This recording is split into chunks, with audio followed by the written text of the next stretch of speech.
live in a world that's constantly demanding perfection, asking questions and seeking answer. To understand our complex planet, we need people and organizations dedicated to solving global challenge. How are we equipping it? From university, when we think about a university, we always think of it as a building. Long hallways, big auditoriums, test rooms, and even long aisle of books. Shh. Why not see it as more?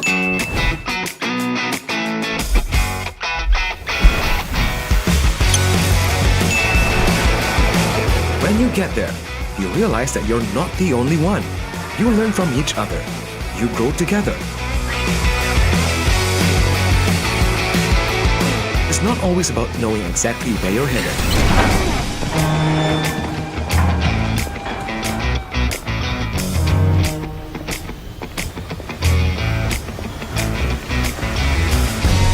It's about finding your way.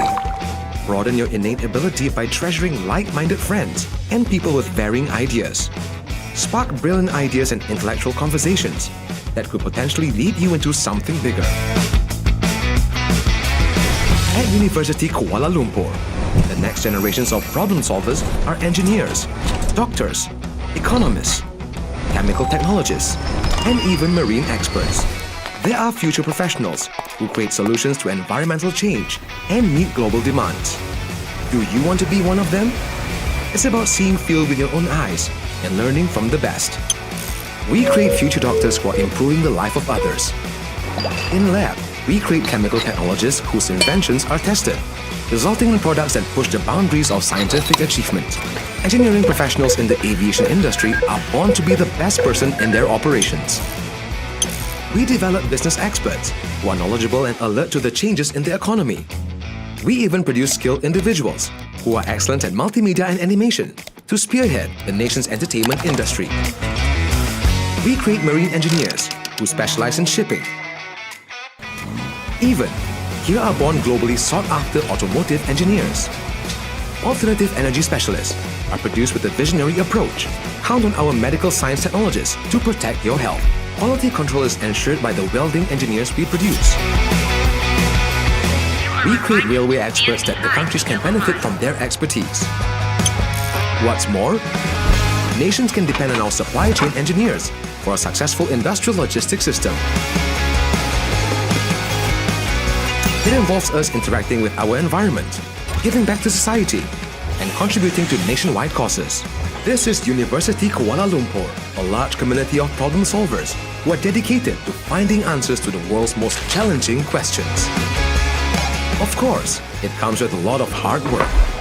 Let's move forward together until reaching your full potential. Participate in university activities. Compete in highly competitive competitions. Create and develop scientific measures needed in the future. Despite the hard work, it's a lot of fun. We go to university for education, but in the end, we take away the experience, ultimately carving out your own career paths. University Kuala Lumpur is where the knowledge is applied and dreams realized.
We live in a world that's constantly demanding perfection, asking questions and seeking answer.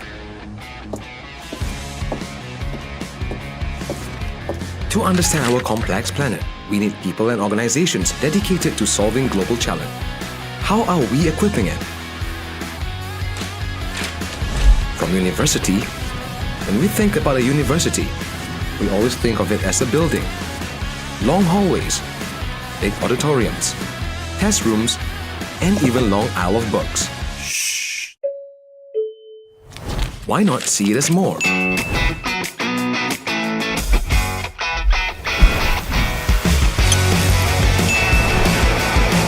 When you get there, you realize that you're not the only one. You learn from each other. You grow together. It's not always about knowing exactly where you're headed.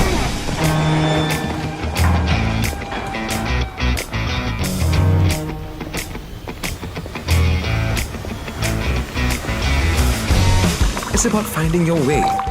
Broaden your innate ability by treasuring like-minded friends and people with varying ideas. Spark brilliant ideas and intellectual conversations that could potentially lead you into something bigger. At University Kuala Lumpur, the next generations of problem solvers are engineers, doctors, economists, chemical technologists, and even marine experts. They are future professionals who create solutions to environmental change and meet global demands. Do you want to be one of them? It's about seeing field with your own eyes and learning from the best. We create future doctors who are improving the life of others. In lab, we create chemical technologists whose inventions are tested, resulting in products that push the boundaries of scientific achievement. Engineering professionals in the aviation industry are born to be the best person in their operations. We develop business experts who are knowledgeable and alert to the changes in the economy. We even produce skilled individuals who are excellent at multimedia and animation to spearhead the nation's entertainment industry. We create marine engineers who specialize in shipping. Even, here are born globally sought-after automotive engineers. Alternative energy specialists are produced with a visionary approach. Count on our medical science technologists to protect your health. Quality control is ensured by the welding engineers we produce.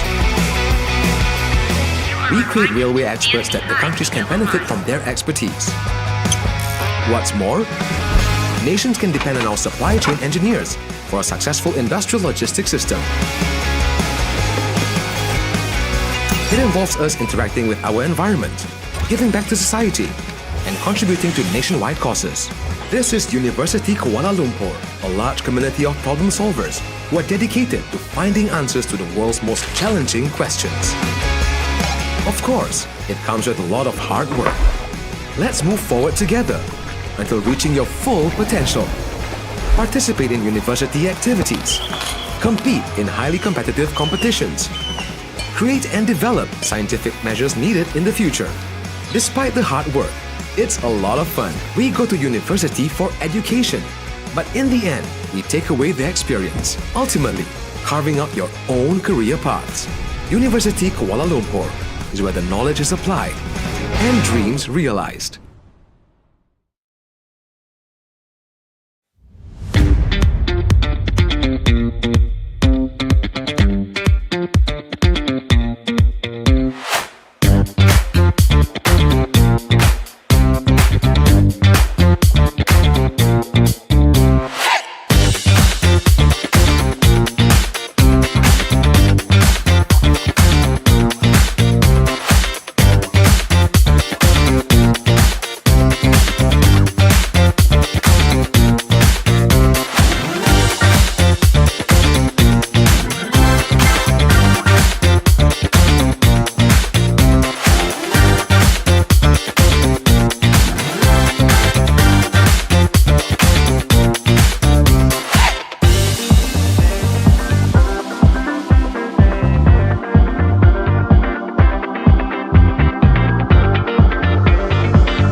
live in a world that's constantly demanding perfection, asking questions and seeking answer. To understand our complex planet, we need people and organizations dedicated to solving global challenge. How are we equipping it? From university, when we think about a university, we always think of it as a building. Long hallways, big auditoriums, test rooms, and even long aisle of books. Shh. Why not see it as more?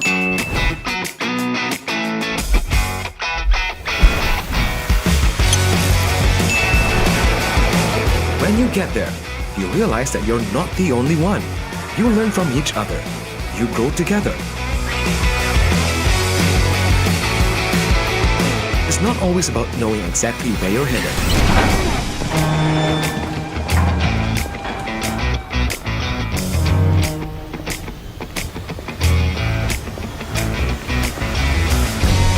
It's about finding your way. Broaden your innate ability by treasuring like-minded friends and people with varying ideas. Spark brilliant ideas and intellectual conversations that could potentially lead you into something bigger. At University Kuala Lumpur, the next generations of problem solvers are engineers, doctors, economists, chemical technologists, and even marine experts. They are future professionals who create solutions to environmental change and meet global demands. Do you want to be one of them? It's about seeing field with your own eyes and learning from the best. We create future doctors who are improving the life of others. In lab, we create chemical technologists whose inventions are tested, resulting in products that push the boundaries of scientific achievement. Engineering professionals in the aviation industry are born to be the best person in their operations. We develop business experts who are knowledgeable and alert to the changes in the economy. We even produce skilled individuals. Very good morning, ladies and gentlemen. We will be starting shortly. Please feel free to take a seat and make yourselves comfortable as we get ready to begin. Before we dive in, I would like to go over a few reminders to help make this event a smooth and enjoyable experience for everyone. First and foremost, we kindly ask that you switch your devices to silent mode to prevent any interruption during the event. Please be prepared to jot down some notes as we have an advantage to get a powerful knowledge from experienced experts. Apart from that, we are gladly to inform that we are broadcasting live on Facebook under the channel of Unikl Miit. Fellow audience, your patience are very much appreciated. Thank you.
can you please fill up the front row, except for the first 2 rows of each column. And then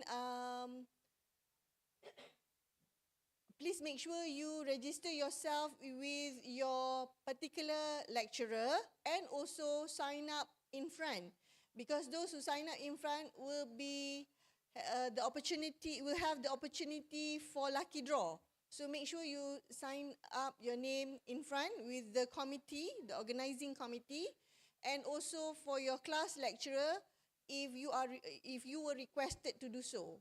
Okay?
Announcing the arrival of the honorable guest.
Bismillahirrahmanirrahim.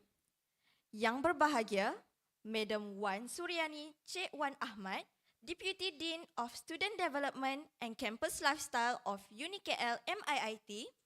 Yang berbahagia, Teknologis Henny Ramadhani Muhammad Husni Hamid, Project Advisor of Cybersecurity Day 2024. Yang berbahagia, Teknologis Wan Hazimah Wan Ismail, Project Leader of Cybersecurity Day 2024. Yang berusaha, Mr. Muhammad Zahir Mat Saleh, Project Manager of Cybersecurity Day 2024. Yang berusaha, Teknologis Muhammad Khairul Naim bin Muhammad Daniel, Senior Assistant of National Cybersecurity Agency, NASA. Distinguished guests, ladies and gentlemen, may I kindly ask everyone to rise as we play our national anthem, Negaraku, followed by lagu Amanah Rakyat and Unikl's official song, Nahkoda Kemajuan.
Thank you, everyone.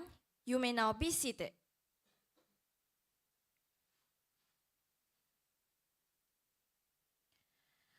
Before we proceed, I would like to invite Mr. Azri to recite a dua to seek blessings from Allah Subhanahu wa Ta'ala.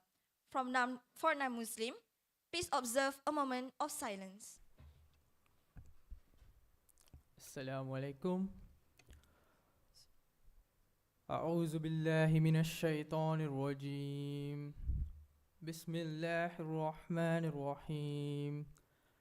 الحمد لله الذي بنعمته تتم الصالحات والصلاة والسلام على رسولنا الأمين وعلى آله وأصحابه أجمعين.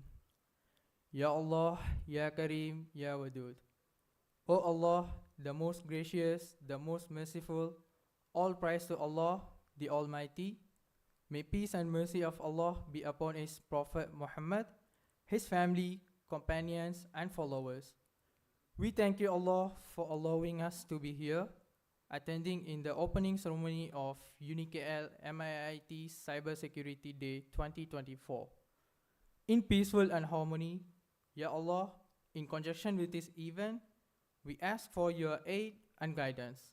Grant us true happiness and health, body and soul, to make the following of your commands easy for us. We ask your mercy to keep open and expand our hearts to receive the good and welfare from you. O Allah, we seek your blessing for this event. You do preserve from all sorts of dangers and disadvantages. We ask for your aid and guidance. Grant us beneficial knowledge, make us contributors to goodness and accept our works. O Allah, as you have gathered us today, gather us again in your everlasting paradise. With your Prophet, the righteous one, our families, teachers and friends. O Allah, give us the good of this world, the good of the hereafter, and protect us all from the punishment of hellfire. ربنا آتنا في الدنيا حسنة وفي الآخرة حسنة وقنا عذاب النار وصلى الله على سيدنا محمد وعلى آله وصحبه أجمعين والحمد لله رب العالمين آمين آمين. Amin, Amin, Ya Rabbal Alamin. Thank you, Mr. Azri, for the dua. May this prayer bless our event and guide us throughout the day. Ladies and gentlemen, to begin our event this morning, it is my pleasure to invite a distinguished figure to the stage, the backbone for this remarkable event, technologist Herni Ramadhani, Project Advisor of Unikl Miit Cybersecurity Day 2024, to share a few words and opening remarks with us on this special occasion.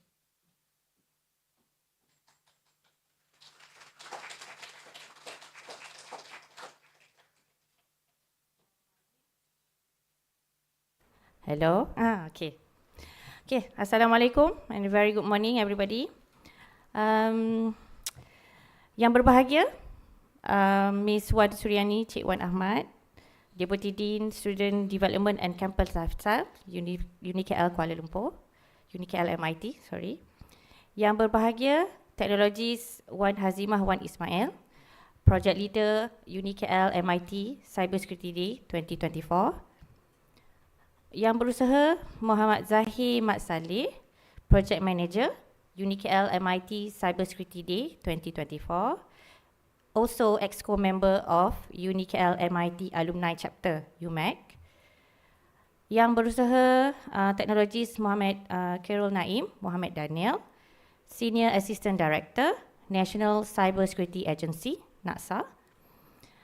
Invited speakers, participants, lecturers, and staff, Unikl Malaysian Institute of Information Technology.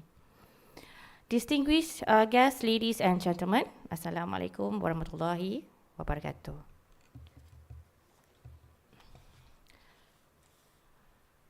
It's an honor to welcome you to Day 2 of Unikl MIT Cybersecurity Day 2024. Whether you joined us for yesterday's workshop or are just joining us today, we are thrilled to have each one of you, as here we continue exploring critical topics in cybersecurity. This event allows us to bring together a community of learners and also professionals who share a commitment to advancing our understanding and capabilities in this vital field. Our theme this year, Unlocking Security, Locking Out Threats, reflects the reality of our increasingly interconnected world, where security must keep pace with technological advances. Today's talk session and also forum are designed to help us gain a broader understanding of the evolving cybersecurity landscape and to examine how various sectors, from finance and telecommunications to law enforcement, are facing this challenge head-on.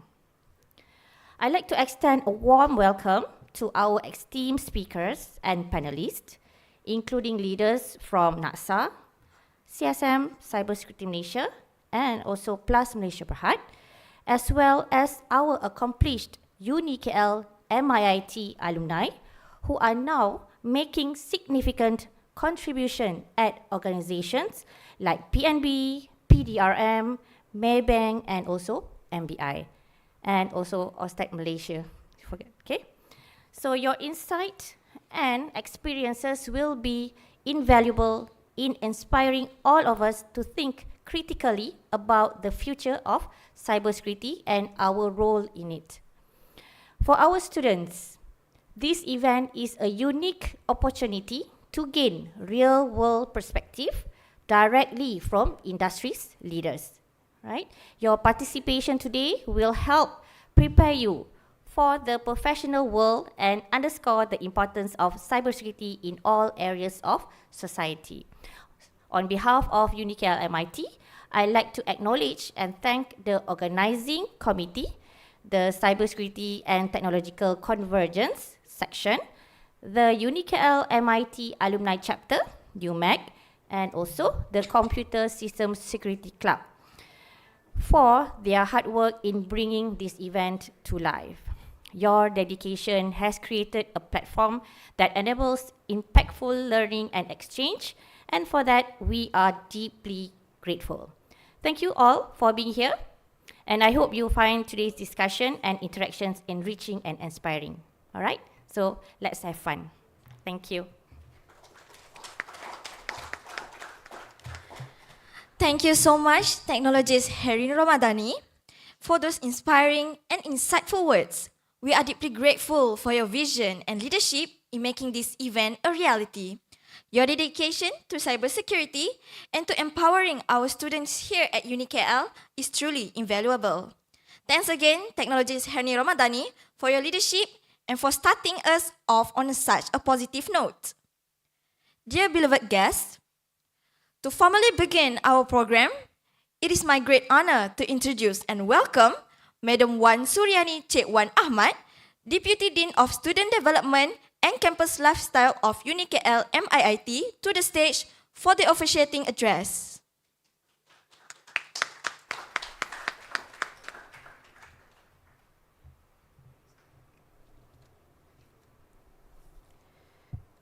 Assalamualaikum warahmatullahi wabarakatuh.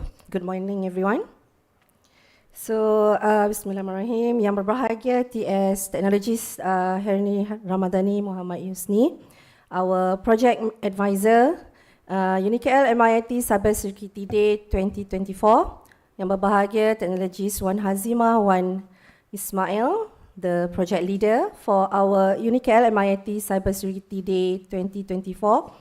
Yang berusaha, okay, our beloved alumni, Muhammad Zahir Mat Saleh, okay, the project manager for Unikl MIIT Cybersecurity, as well as our EXCO member for Unikl MIIT Alumni Chapter. Yang berusaha, Technologist Muhammad Khairil Naim Muhammad Daniel, Senior Assistant Director, National Cybersecurity Agency, NASA. Invited speakers, participants, lecturers and staff of Unikl Malaysian Institute of Information Technology, Unikl. Okay, so distinguished guests, ladies and gentlemen. Again, Assalamualaikum warahmatullahi ta'ala wabarakatuh. How are you? Have you had your breakfast? No? Behind the screen. Okay, perhaps after this they can have their breakfast. Okay, strong people behind the screen. Okay, so it's a truly honor for me to join you for the second day, okay, our Unikl MIIT Cybersecurity Day 2024. So as a Deputy Dean, okay, Student Development and Campus Lifestyle, we always support this kind of activities, and I am so proud to see such a strong participations today, okay, even though some of you may be having a commitment with class, right? Okay, so it's demonstrate, okay, the vital interest in this field.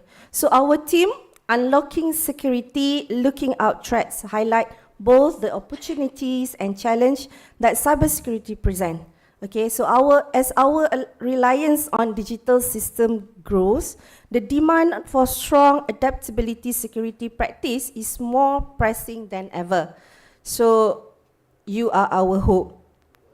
Okay, so by having this kind of program, we hope this can give something insight for you. Okay, so please benefit our talk today. Okay, listen carefully. Kalau mengantuk tu, cubalah do some simple exercise throughout the event, alright? Okay, so today's session will delve into these evolving threats, okay, providing us with the insight needed to navigate a rapidly changing in cybersecurity landscape. So I would like to express my sincere thanks to the expert and the distinguished guests who have joined us today from top organizations, including NASA, CSM, Plus Malaysia, as well as our Unikl MIIT alumni who are contributing their expertise and working, okay, in several managerial at PNB, PDRM, Maybank, and MBI. So your willingness to share your experience and insight adds immense value to our event and greatly benefit our students and attendees who are eager to learn from real-world applications. Okay, so please give your 100% focus to their talk latest. Okay, so to all our students, this is a chance for you to engage directly with those working at the forefront of cybersecurity. learn practical strategies, and understand the interdisciplinary nature of this field. Okay, so this exposure is essential as you prepare to take a role in cyber defense, risk management, and beyond. Finally, I would like to acknowledge the incredible dedications of the organizing committee and our partners, the cybersecurity, especially our partners, okay, not to forget the section, Cybersecurity and Technological Conversion, CTC, our Unikl Miit alumni chapter. They are always supporting us for every event and talks, okay, and not to forget Computer Systems Security Club, okay, for their work in making this event a success. So don't miss out. I think almost every semester we do have the similar event, okay? And as we officially kick off today's event, I encourage everyone to take full advantage of this discussion, ask insightful questions, okay? They will not marah ke, apa ni soalan ni, tak. They will take your question seriously and they will give their thoughts, okay? Challenge ideas and network with one another, means mingle around with your friends as well as with our distinguished guests. Okay, the knowledge and connection you gain today will serve you well in your future career. So helping you contribute to build a secure digital environment for all. Okay, with that, Bismillahirrahmanirrahim. I am pleased to officially declare Unikl Miit Cybersecurity Day 2024 open. I wish you all a productive and inspiring day ahead. So as I mentioned just now, open your eyes, not only open, but listen to every single words that your guests will talk about. Okay? With that, Assalamualaikum warahmatullahi taala wabarakatuh.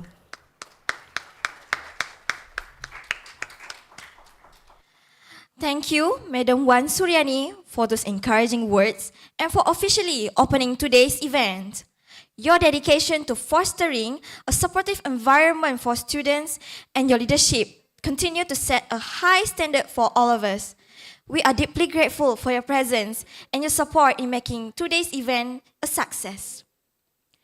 Dear respected guests, ladies and gentlemen, we will now begin our program with the opening ceremony montage. This video will provide a brief overview of the events, showcasing the dedication and effort of all those who made it possible. Please turn your attention to the screen and enjoy the montage.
Sayang kumbang mencari makan, terbang seiring di tepi kali.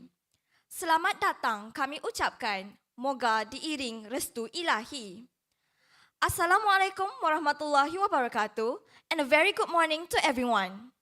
My name is Fatima Zafri and it is an honor and privilege to serve as your master of ceremony in this lovely morning. On behalf of the organizing committee, I would like to extend the warmest welcome and gratitude for all of you to our event, Unikl Miit Security Day 2024, Unlocking Security, Locking Out Threats. Before we begin with our talk session, I would like to inform that we will be opening a Q&A session at the end of each presentation by our special guests. To make it exciting, those who ask the question will be getting a special prize. Ladies and gentlemen, without further ado, I am delighted to introduce our keynote speaker of the day. Let's all give a warm welcome to Technologist Muhammad Khairul Naim bin Muhammad Daniel, Senior Assistant Director from the National Cybersecurity Agency, also known as NACSA. Today, Technologist Muhammad Khairul Naim will address us on the topic Malaysia's initiative towards regional cyber resilience. This is a crucial topic, especially as cybersecurity challenges evolve in our connected world. We are excited to hear his insight. Assalamualaikum warahmatullahi wabarakatuh. Very good morning. Yang berbahagia, Teknologis Herni Ramadhani Muhammad Usni, Project Advisor, Unikl Miit Cybersecurity Day 2024. Yang berbahagia, Teknologis Wahazi Mawar Ismail, Project Leader Unikl Miit Cybersecurity Day 2024. My good friend yang berusaha Muhammad Zahir Mak Saleh, Project Manager Unikl MIT Cybersecurity Day 2024, and also as co-member of the Unikl MIT Alumni Chapter. Distinguished guests, ladies and gentlemen, ataupun my chief executive used to say adik-adik, anak-anak. Okay. Okay, I don't know. Is this slide there?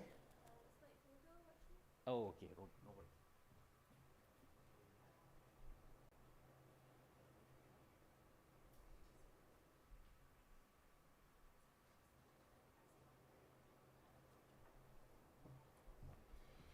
Sorry, just technical hiccup. So, first of all, I would like to thank you, Unikl, for inviting NACSA for this kind of event. We are very delighted to engage, especially with the academia and all the students, because we are talking about the future leaders and also the future workforce of cybersecurity. As you all may know, that we have a lot of gap in terms of cybersecurity workforce, and if you read the news, we are around 12,000, which actually we need another 25,000 workforce. Not 25,000, yeah, 25,000 workforce. And this kind of demand will increase over the years. So with that's why partnership with the academia and also thank you. The academia and also industries and also the partners is crucial to build this kind of relationship and also capacity building in our nations. Okay, let me brief a bit regarding Malaysia initiative towards regional cyber resilience.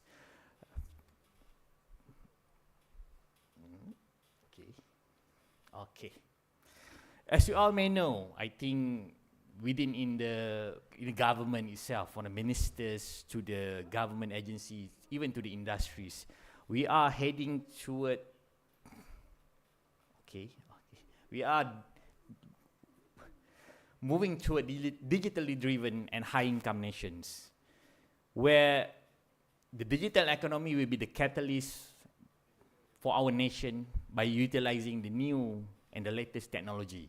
This is including the 5Gs, the Internet of Things, the AIs, and for the next 5 years, the quantum computings.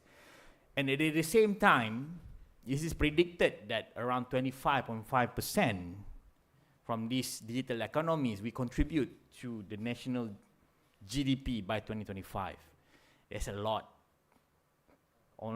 Almost quarter of the GDP belong to the digital economy. That's the reason why our ministers and our government and even the stakeholders in the countries are moving forward to implement and eagerly to be part of the digital economy catalyst.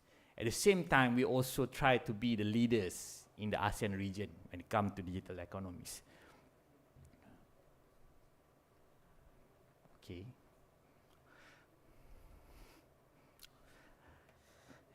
let me give a brief regarding the cybersecurity incident statistic for the quarter 1 to the quarter 3 in 2024. As you can see on the screen, we have around 1,630 cases until quarter 3.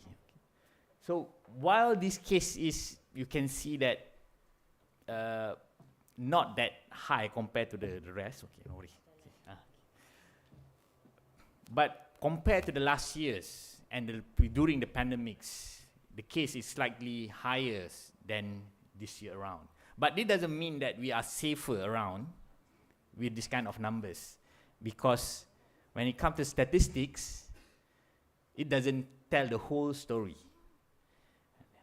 And we usually use the word statistic because this is the reported cases. There are a lot of cases that haven't been reported to any of us, not to NACSA, not on CSM and everything else. So this is the one that we are collecting, and we are engaging with the victims about what happened to their businesses, whether in the government or the industries. But this, if you can see that there's a lot of pattern here. For the last 5 years, the cybersecurity incident centered around a malware cases, where the infections, the malware hostings. Gone are the day that web defacement is the leading intrusion method to do cybersecurity cyber attack. Malware infection is the leading cause of a lot of cyber incidents, whether it be infected device, endpoint devices, maybe in the enterprise devices, and even your own enterprise or servers or web servers. So,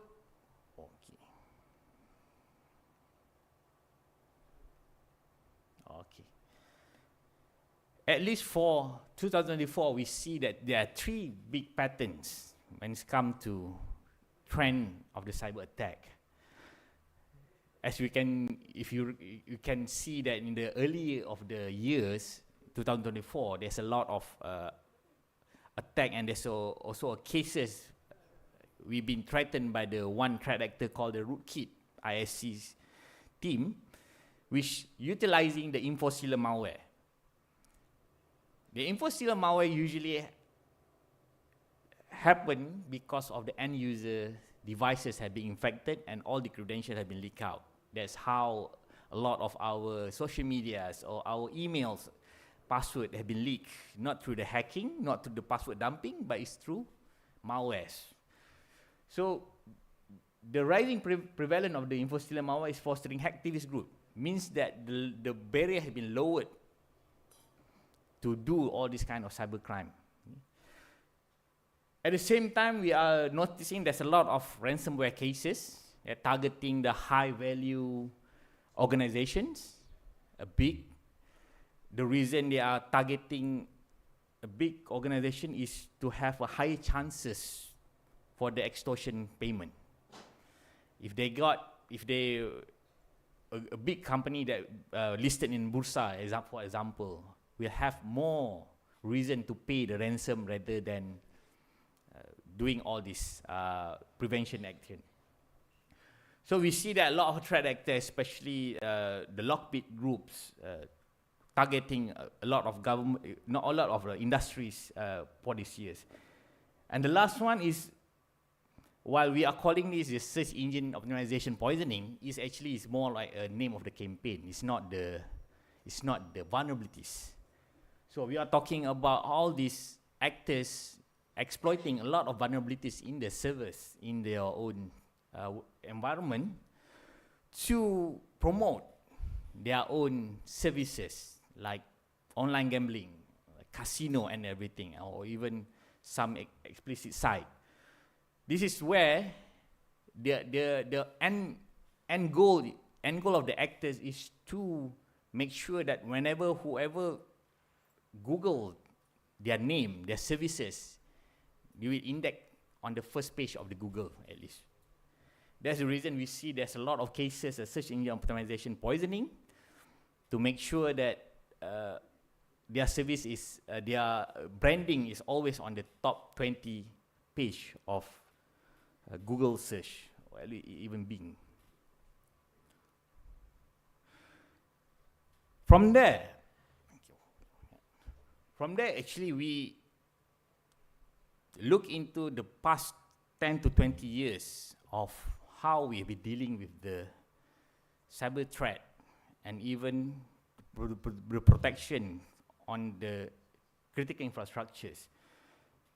While most of the organization and even the public understand the 5 pillars of the cybersecurity framework, the identify, protect, detect, respond, and recovery, but we are now looking into 6 pillars that's called the governance. That's the part that the government need to play their own role to increase and improve our own cybersecurity baseline. Previously, all these initiatives are driven by their own organization or own environments. Now we need to have a more comprehensive governance structures to monitor all these kind of initiatives. So you can see we put there in the risk management, the anomaly and the unknown threat detection, SOP and lesson learned. This is the core pillar when it comes to improve your own cybersecurity baseline, where that's the reason this act is there. For starters, I would like to emphasize that this Cybersecurity Act not focusing more on the threat actors, it's more focusing on the critical infrastructures. Because based on our engagement with the Attorney General Chambers, the AGC, Jabatan Pegawai Negara, most of the Cybersecurity Act, cybersecurity related acts, is focusing more on the crime. For the Computer Crime Act, is focusing more on the criminals aspect of the cyber. The Multimedia Communication and the Multimedia Act focusing more on the networks of the telcos. So that's the reason we established the Cybersecurity Act to focus on the critical infrastructures. Means that we put the responsibility to those critical infrastructures to make sure that they not only they deliver their services to the people, but they need to make sure that their services are safe, secured, and reliable. So this is their responsibility we put on them. So this approach also aligns with what we call the whole of government, whole of society, means that cybersecurity is a shared responsibilities. So we've been the act has been gazetted on 26 June 2024 and enforced by 26 August 2024. And for the act to be enforced, they need to be equipped with regulation under the act. So because the act is more like a general statement for the details, the detail will be put in under the regulation and the chief executive orders. Okay? So this is pretty much what we are talking about the act. The essence of the act means that we have the oversee committee, we call it the National Cybersecurity Committees, and we have the duty and power of the chief executive and the function duty of the critical information infrastructures, sector lists and entities, the management of the cybersecurity threat and incidences, regulate the cybersecurity services through licensing and others matters, especially on compound. But this is pretty much, I just go overview. I don't need to bombard everyone with the jargon in the act, in the legal term. Okay? So anything else you can ask later. But the act actually is a catalyst for us in a lot of ways. For us to spearhead a lot of initiative on the global or even a regional level, we need to have secured on our own turf first. Means that by establishing the act, we have more reason to have a lot of other initiative. So this is part what I highlighted the recent and I think the most prominent for now. If you want, if I want to list everything, I think you're gonna take a whole day talk about it. So when we talk about the national initiative, I think the recent one we can see around the national budget 2025 highlighted. There's a lot highlighted on this cybersecurity, especially we're talking about the one that have been highlighted, like the UPM being focused on the AI, quantum computing, and we also have other collaboration with other academia, like the IIUM with the University of Melbourne, to create a training module called Strategic Thinking for Cyber Resilience, aimed for cyber leadership in Malaysia. And this module had been completed and surrendered to the government. And also we have the Cyber 100, where we are elevating local cybersecurity industries to be a prominent player in this region. We are elevating them to be on par with the international organization that provide the same services. This is part that we want to make sure that not only the government do a lot of works, but we also collaborating with the industry and the academia. And all this kind of collaboration have a lot of more potential in the futures, especially when you're talking about funded by all these third-party governments like Australia, the UKs, and the US. So we are looking into a new partnership with all the other universities in Malaysia that are interested to do this kind of collaborations. And yeah, so this is, I think, the recent development in regional efforts, where the ASEAN regional CERT that had been in talk for, I think, around 6 years. Finally, we've managed to table out everything. Malaysia will lead the first overall coordinators for the ASEAN regional CERT. And this regional CERT emphasized that we need to have a lot of collaboration even within the government, within the countries, before we can talk with others regionals. So, yeah, there's a statement from the YB ministers, and to spearhead a lot of things.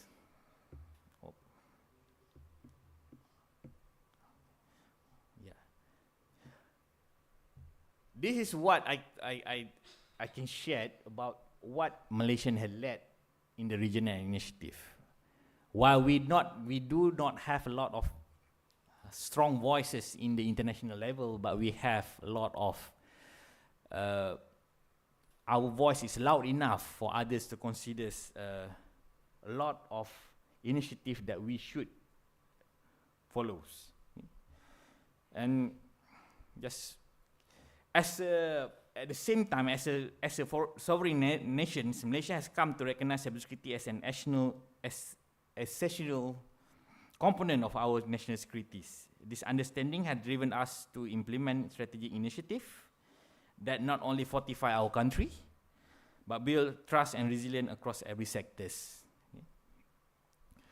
In this vein, we know that the cyber threat often cross borders, impacting nation and on a global scale. Malaysia recognizes the collaboration and international engagement are the key to maintaining a secure, open, and stable cyberspace. We are fully committed to international cybersecurity agreement and obligations. One of the obligations is our own ASEAN Regional Forum. If ASEAN Regional Forum is a unique platform that we call it a mini UN. You can see that is how like a miniature version of the United Nations, and in that forum we have a lot of voices when it comes to cybersecurity. And one of our initiative is Directory of the Cyber Point of Contact. This initiative we collaborate with Singapore to have point of contact whenever it's come to cybersecurity incidences. We have the diplomacy, the diplomats, the technicals, and on the strategic leadership, who to contact. And the same point of contact that we initiate with the Singapore are currently being spearheaded in the UN by other countries. So our model is actually being copied on the international level.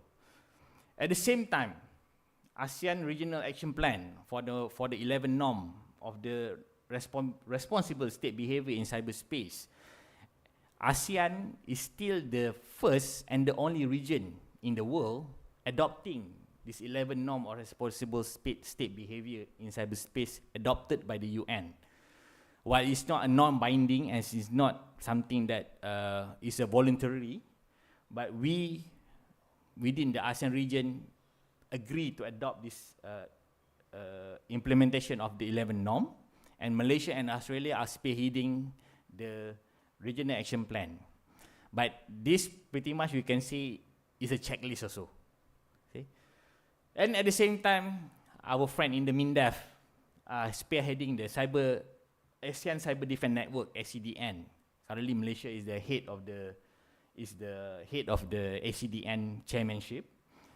And yeah, just share the picture of my colleague there in the MINDEF.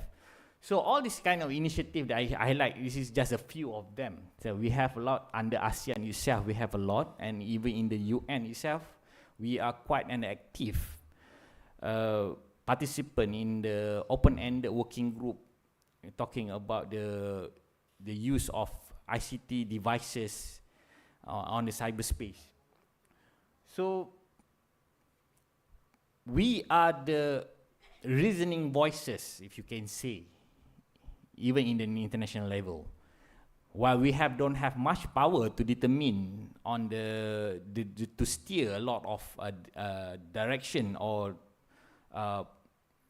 decision making, but we are the reasoning voice that everybody need to know. Because we are talking about, when you're talking about the internationals or the UN on the level, or even the ASEAN regional forums, this kind of forum is called, the decision made from this kind of forum is based on consensus. Everybody must agree. So usually we are the reasoning voices that highlighted that we need to do this thing and highlight the important part, why this need to be adopted and whatnot. So we are looking forward to have a lot more engagement, and without strengthening our own national levels initiative or activities within our government, academia, and the industries, this kind of initiative cannot be spearheaded effectively. So, in summary, cybersecurity threats are continually evolving alongside advancement in technologies, necessitating that cybersecurity measures become increasingly adaptable in addressing these challenges. The Act and the other initiatives on national and regional levels represent the government's unwavering commitment to maintaining the integrity, confidentiality, and the accessibility of the national digital ecosystems. And it's also necessitated that the collaboration of multiple stakeholders in fulfilling the commitment to leverage technology for the progress of Malaysian, while remaining vigilant in the safeguarding them against potential threat. So, to all of you today, I urge you to think that cybersecurity is more than just a technical issues. It's a collective responsibility that requires trust, transparency, and the teamwork across borders. Our commitment in this principle will determine the strength of our defenses, not only in Malaysia, but across the region and beyond. As your future leaders, your role in this journey is crucial. I hope today's session inspires you to think critically, act responsibly, and build a network of trust and cooperations. Together, we can contribute to a safer, more resilient digital futures. So, this is the end of my presentation. I thank you. And I look forward for our discussion and questions. Thank you.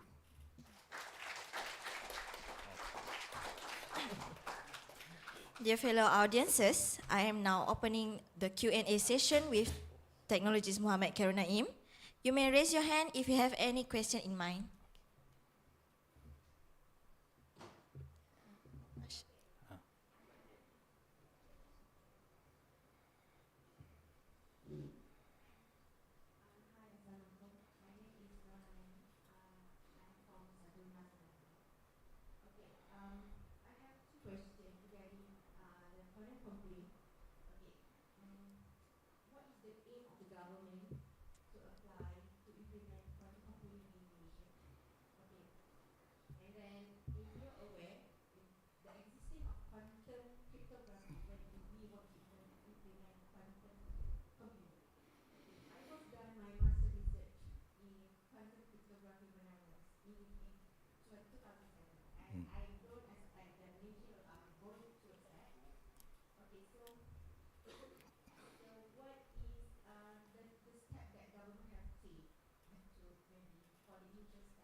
Okay.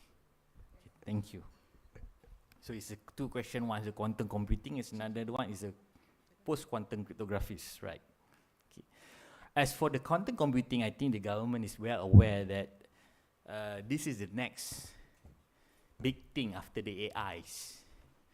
So that's the reason in the budget 2025, we're going to have set up a centers on the quantum computing for research. But that's the thing about quantum computing is a ticking time bomb. We don't know whether it will be available in mass market next year, next 2 years, or maybe in the next 5 years. So that's the reason I think the government has aware and put a lot of initiative currently working with the academia first to make sure that quantum computing on the research part is there. At least we are one step ahead, at least when it comes to quantum computing. But at the same time, we are also collaborating with the industries. I think the recent statement from the YB Gobin itself, talking about the National AI Office and everything, so it's also emphasized on how these quantum technologies, the emerging technologies, will play a part with the, will play a lot of, they have a lot of part within the government and the industry need to tackle this kind of technologies and to make sure it's safe and reliable for us to use. At the same time, regarding the post-quantum cryptography, actually we have our own national cryptography policies that have been established back in 2010, if I'm not mistaken.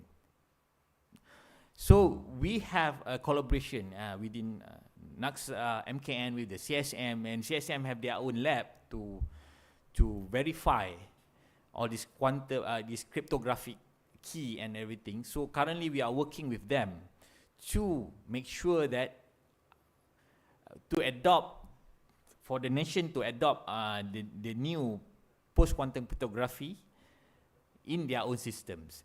But at the same time, I think we have collaboration with the industries, local industries, that try to embed that kind of PQC in their chips.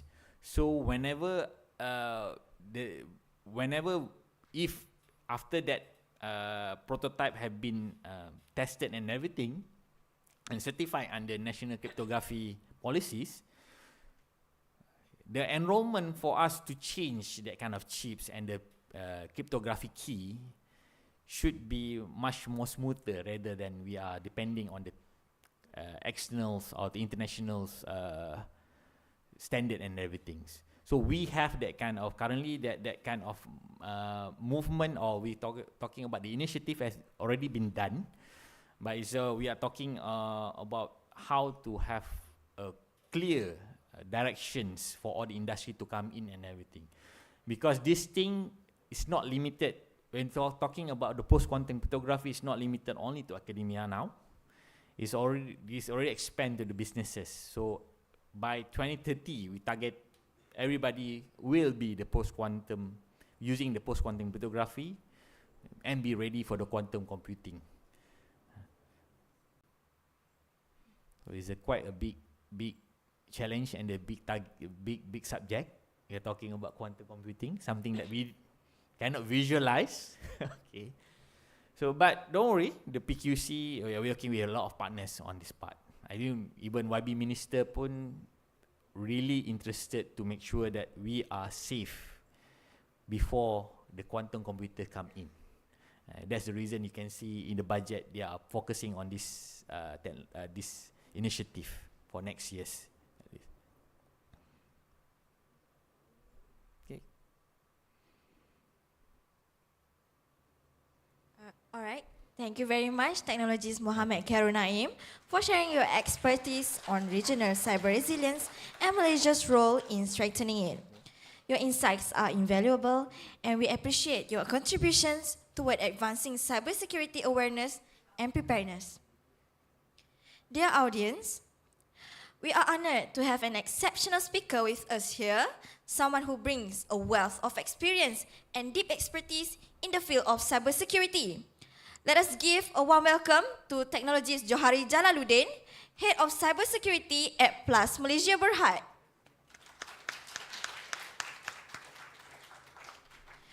Today, Technologist Johari will be sharing his perspective on 2024 ISC2 Cybersecurity Workforce Study, covering essential aspects of cybersecurity that are critical in today's digital landscape.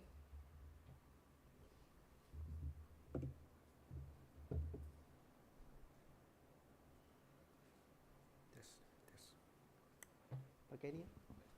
Okay. Yes. Assalamualaikum, bismillahirrahmanirrahim. Yang berusaha, yang berbahagia TS Harni, yang bahagia TS Wan Nazimah, yang berusaha Muhammad Zahir, Cik Muhammad Zahir, Project Manager, TS Khairul Naim, dan juga invited speaker dan distinguished ladies and gentlemen and students. Interesting topic and quite heavy topic from Tuan Naim just now. So I will bring down a little bit toner, okay, lighter for this morning. So what I want to talk about is ISC2. I will talk what is ISC2 about. Okay, what is ISC2? Cybersecurity Workforce Study. So when TS Rani invited me to have a speaking session today, right? So I'm cracking my head to find a topic, right?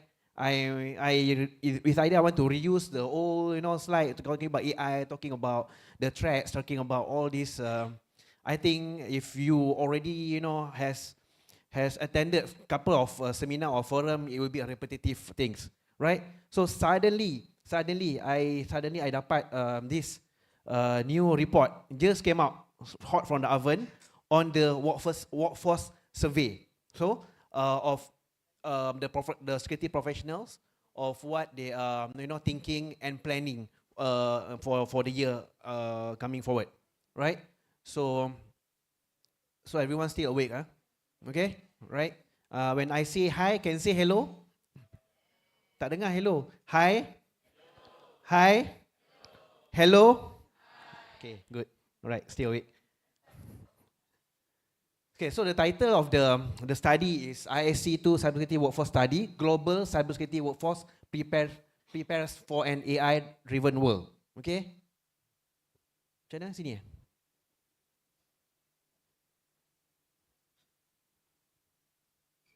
Ke sini? Point sini. Tak dapat. Okay. So a little bit background of me, okay.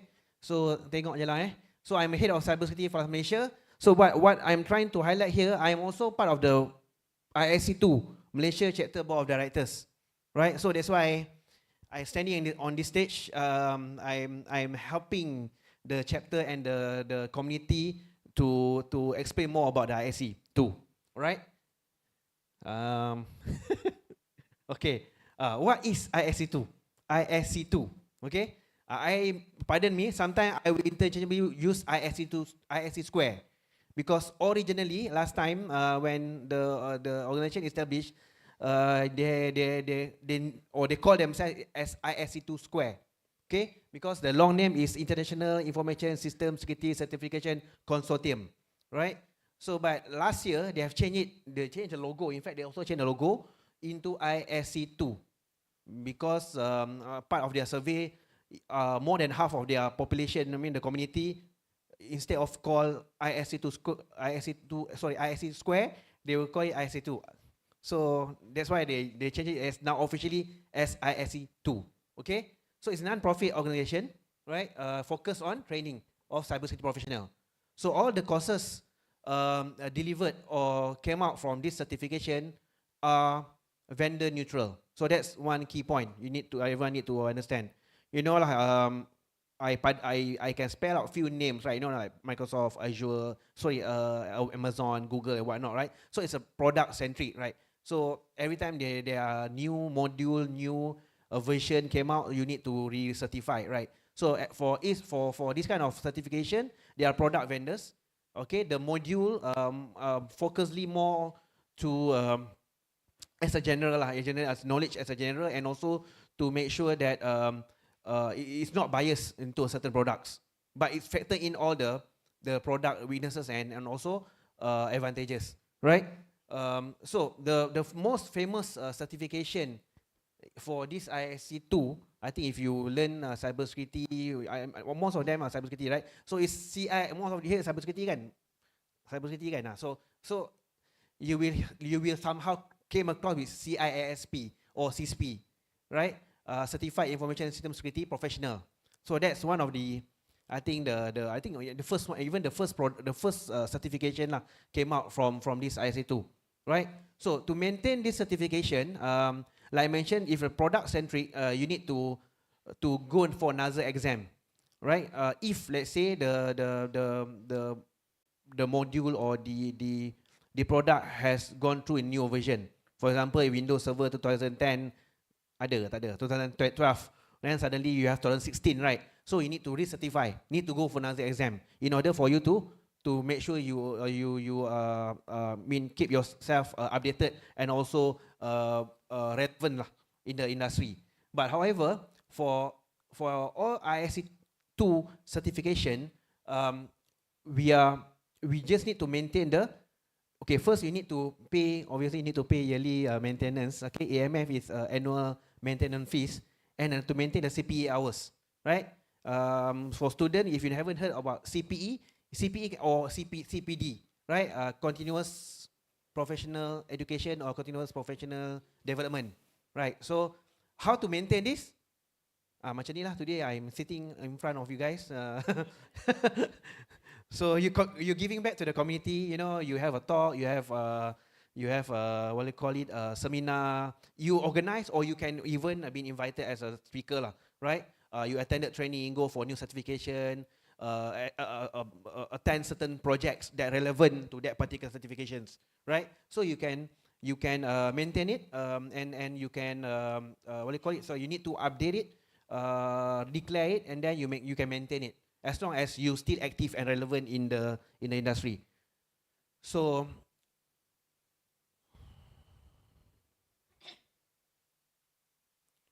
okay, so just now I talk about CISP, right? Okay, under ISC2, we have actually 9 certifications, right? I just give a glance of all the rest, but I have one specific certification that I want to zoom in and to promote lah, right? Which is the first one, Certified in Cybersecurity. Okay, why? I just straight away give you the reason why lah, because it's now at the moment free. Okay, for a limited time. Wah, macam jual kereta lah. Hilang. Sebab free ni pasal. Dia ada caveat lah, free. So because it's free for a limited time. Because at the moment ISC2 globally, right, promoting 1 million certified CC. Yeah, so only for the student is a good thing for you guys lah, right? Because before this, for ISC2, they don't have entry level certification, right? You need to be in the workforce in the industry, working as a cybersecurity professional for at least 5 years in order to get the title CISP. Right? So that's minimum. Sekejap tergendala. Okay, nanti saya tunjuk. So ada 9. One of it which is the CC.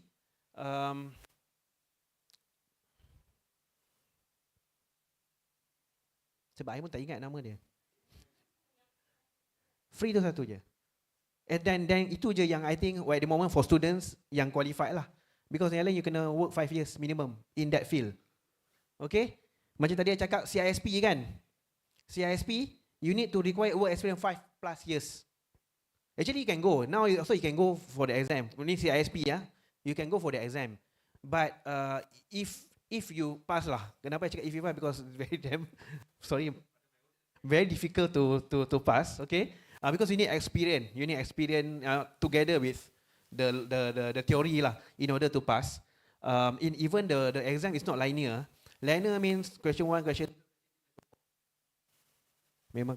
But nowadays this kind of exam, they are one thing is question 1 to 4 all same answer. I mean all are the right answer, but you need to pick the best answer according to the situation. So that's why you need the experience, you know, in order for you to help to answer it. And then just now I mentioned linear or non-linear, right? Non-linear means we have, for example, for this CISP, we have 7 domains.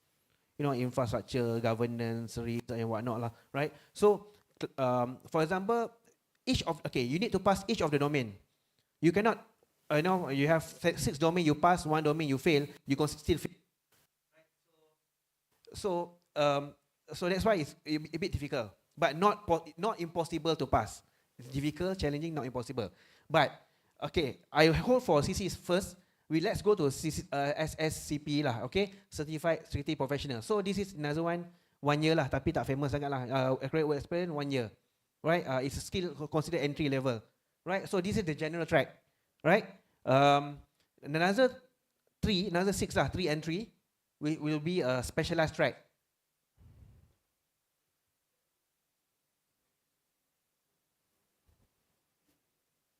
Okay, specialized track, Cloud Security Professional, right? CGRC and CSSLB. Okay, yang Cloud Security ni related to cloud, focus on cloud. Yang ni GRC lah, Governance, Risk and Compliance. The other one is focusing on the software life cycle, right? The other one, the last 3 will be a security architect, security engineering, and also security management. Okay, boleh nampak. Yang ni mostly for example these 3, right? The required work experience actually 7 years. Okay, so if you have CISP 5 years kan, you kena tambah another 2 years work experience lah in order for you to qualify to get this. Actually, you can again. Sorry, just now I mentioned you can go for the exam, but you cannot carry the title. Okay, you cannot carry the title. You can if you pass the exam. However, you didn't complete the work experience, right? You can be granted as associate CISP, associate CCSP, CISAP lah, right? Until you cukup the years required, and then you need to get someone with the same title to endorse you. Then only you can carry the title lah. You know, Johari Jawudin CISP behind, right? So to attest that you are really certified and qualified, right? Okay, let's go before that, let's go to who are we. Just now I mentioned about the ISC2 as a whole, right?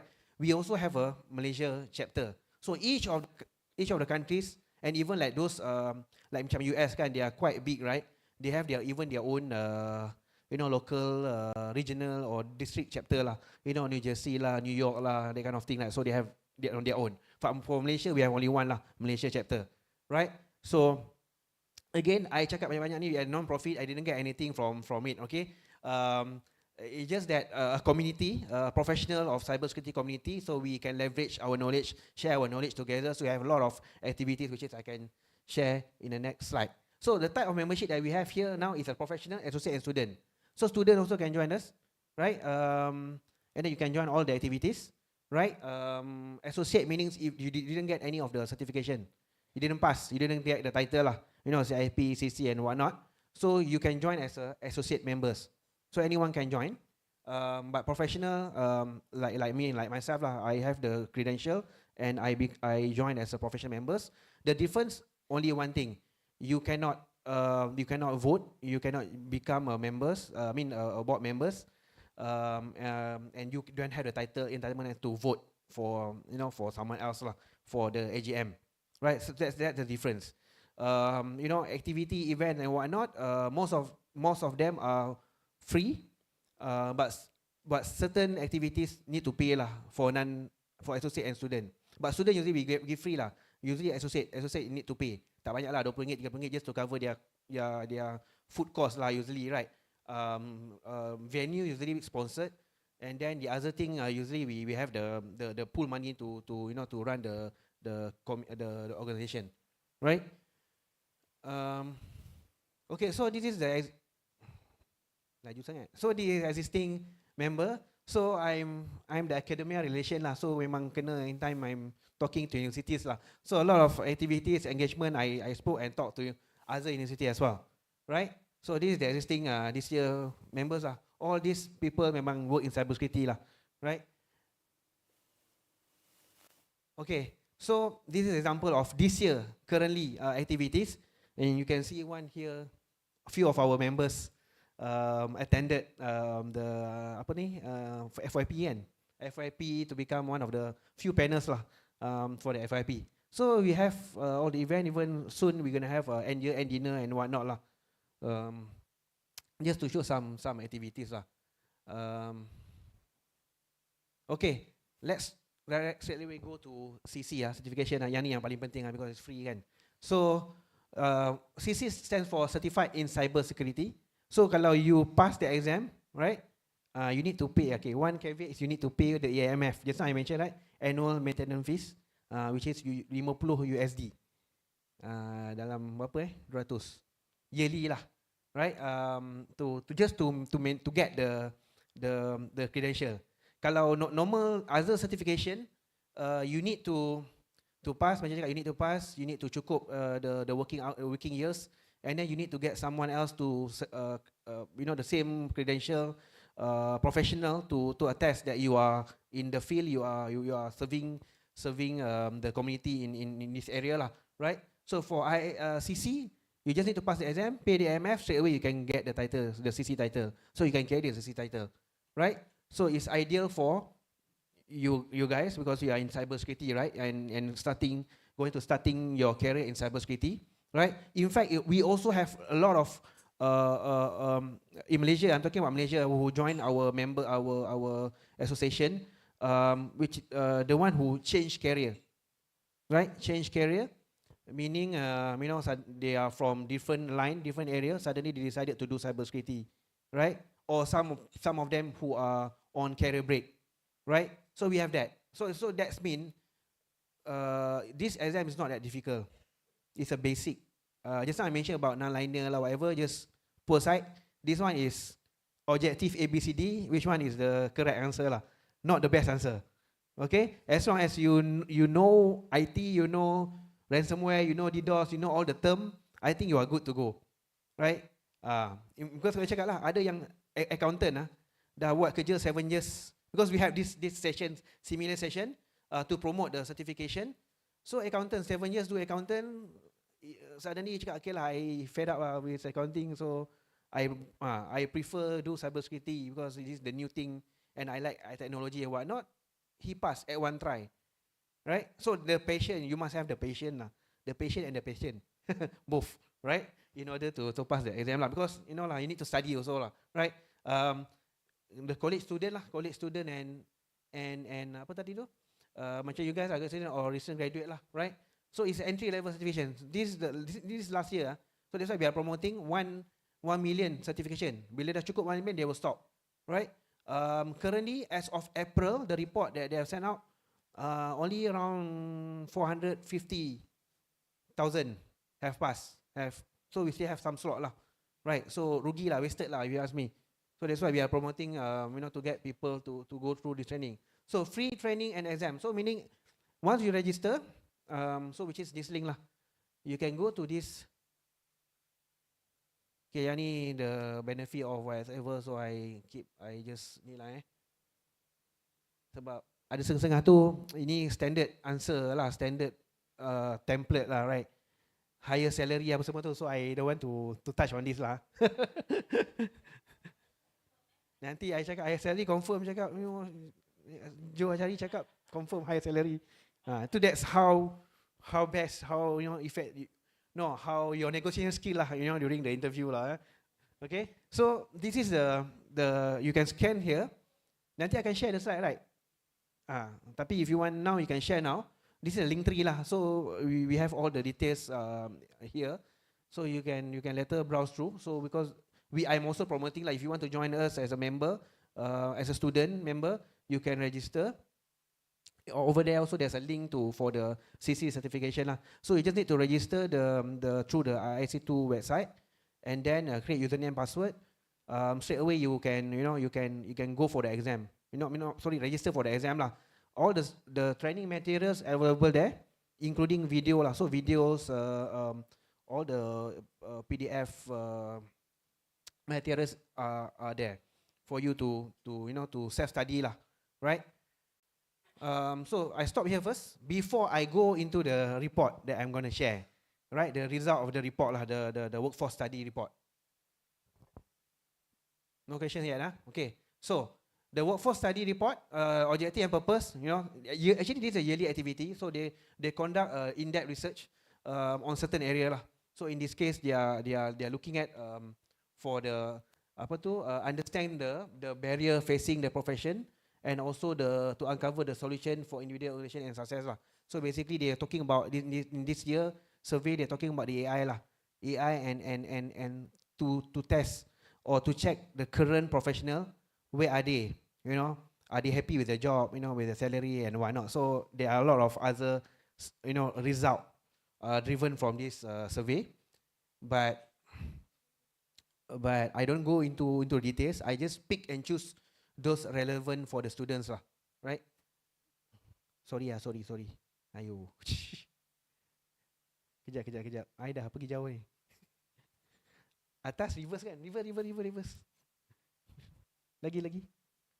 Okay, stop. Okay. So data collection is an online survey. So every year all the members, ISC2 members, globally will receive this survey online. Alright, and this is a collaboration with Forrester Research lah. Ini bukan Shock sendiri lah. So they have third party researcher to work with, right? So the timeline was April and May this year, right? So participant lah, ni kena tengok ni, 15,852 cybersecurity professionals who participate and responded to the questionnaire. Dia bukan 10 orang punya answer lah, right? So who are they? They are coming from around the globe lah. Next slide please. Okay, you can see all this. Okay, so including SF pack lah, right?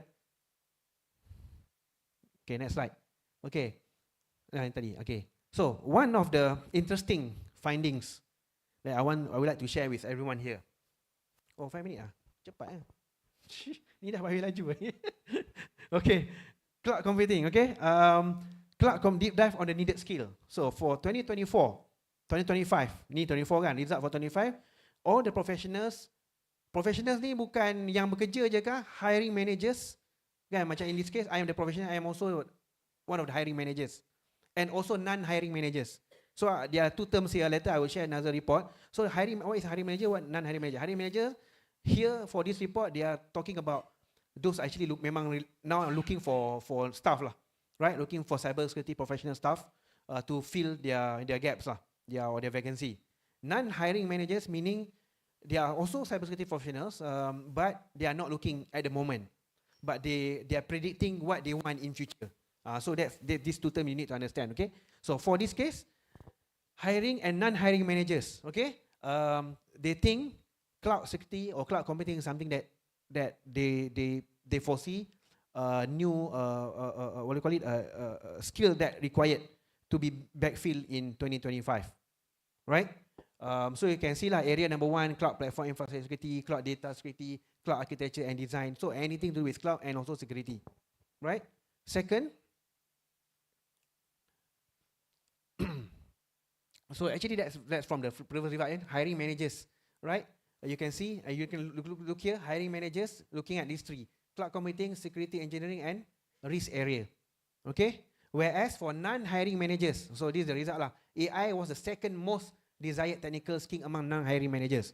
So the non-hiring managers, because they are predicting, they are thinking that, okay, in future, they are looking out on the area of AI as a requirement for the candidate to have.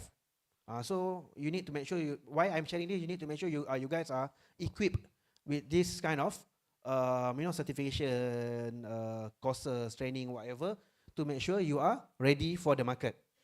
Okay. By the way, when talking about the market, I forgot, actually Tuan Naim also forgot to share. Budget 2025, they are hiring another 100 staff. I have to promote lah.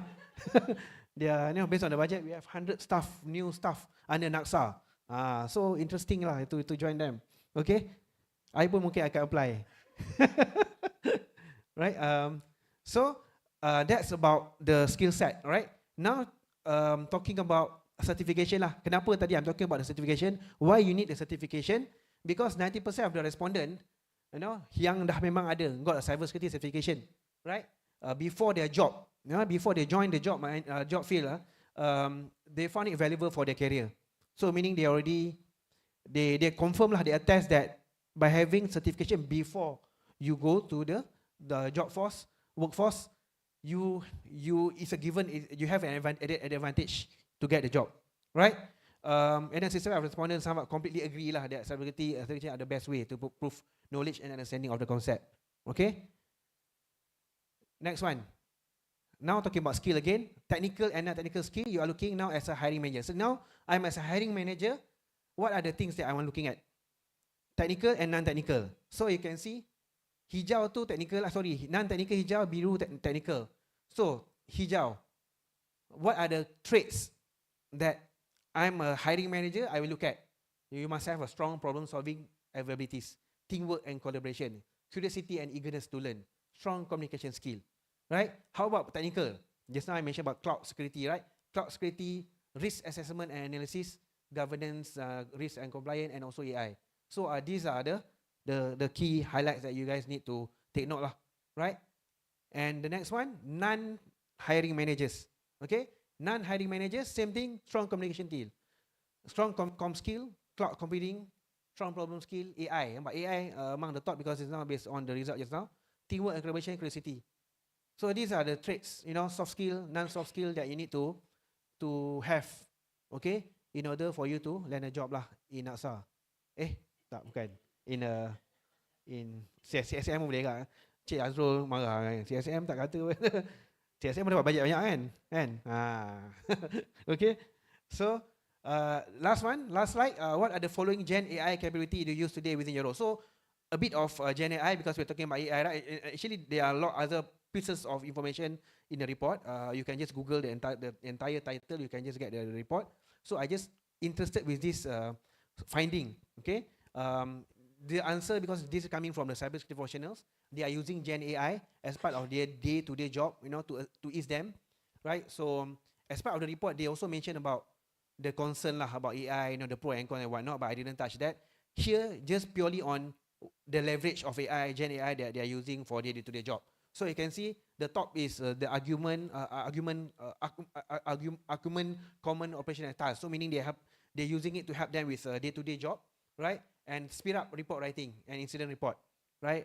For those if you learn incident reporting, senyum lah, nak kena buat kan. For NAXA, the Cyber Act, first 6 hours kena report lah, kan? So if you have this kind of AI to help you, right? So easy lah, right? So this is what actually the world, the profession in the world are doing it, leveraging AI to help them with the job, right? Lagi satu interesting, simplify threat intelligence lah, right? As you know, right, threat intelligence, there are too many threat feeds, right? You need to use all the technologies, even the AI, to help you to isolate the between the false positive and the true positive lah, right? So next slide. Ada lagi satu lupa. Which of the following emerging? Okay, talking about emerging architecture or technologies that the cybersecurity professional believe will give impact lah, positive impact to the community or to the professionals. Automation in cybersecurity, right? As we know, right, we need a lot of automation. So what information is good for you when you're doing your FYP, when you're doing your final year project? Make sure all these are relevant to automation lah, right? You know, your research, your future, what you call it, area of study will be on the automation. Okay, advancement in AI, right? Again, we expect AI will grow more, and we expect the AI will help the cybersecurity professional to help us more lah, you know, to curb the cyber threat. Zero trust network access, right? Meaning they expect the development of zero trust technology will enhance and will increase more in near future, right? So last slide, which is for Q&A. Cukup masa? Thank you. So I open for Q&A.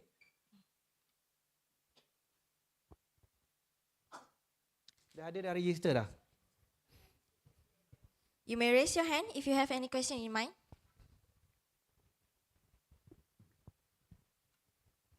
So this is my contact and my linking, my email and my linking. If you have questions regarding the certifications, right? If you have issue or anything, you can contact me lah, right? You can add my link in and contact me. I will assist you lah, for the registration of the certification.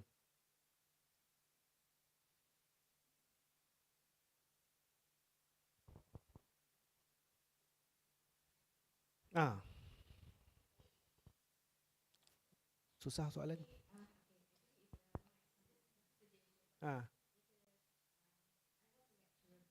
Okay.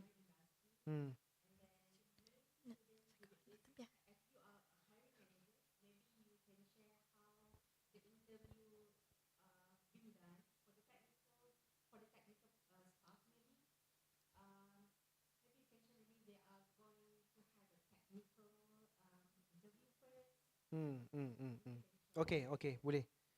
So regarding job interview lah, actually depends. Okay, it depends on which organization that you're gonna join in, right? So basically we have two type of employer, right? In the IT lah, I'm talking about IT or cybersecurity, the service provider and also the end users lah, right? Macam right now at the moment I'm with Plus Malaysia Berhad, I'm considered the end user because we consume the technology. We are not providing service, IT services or cybersecurity services to the customer or the client, right? I put aside the government side lah, right? Macam Encik Naim, Encik Azrul, CSM ni at the government side, they are policy maker, right? Yang tu susah sikit lah nak dapat kerja kan, sebab susah lah, difficult lah to get. Everyone want to be there, right?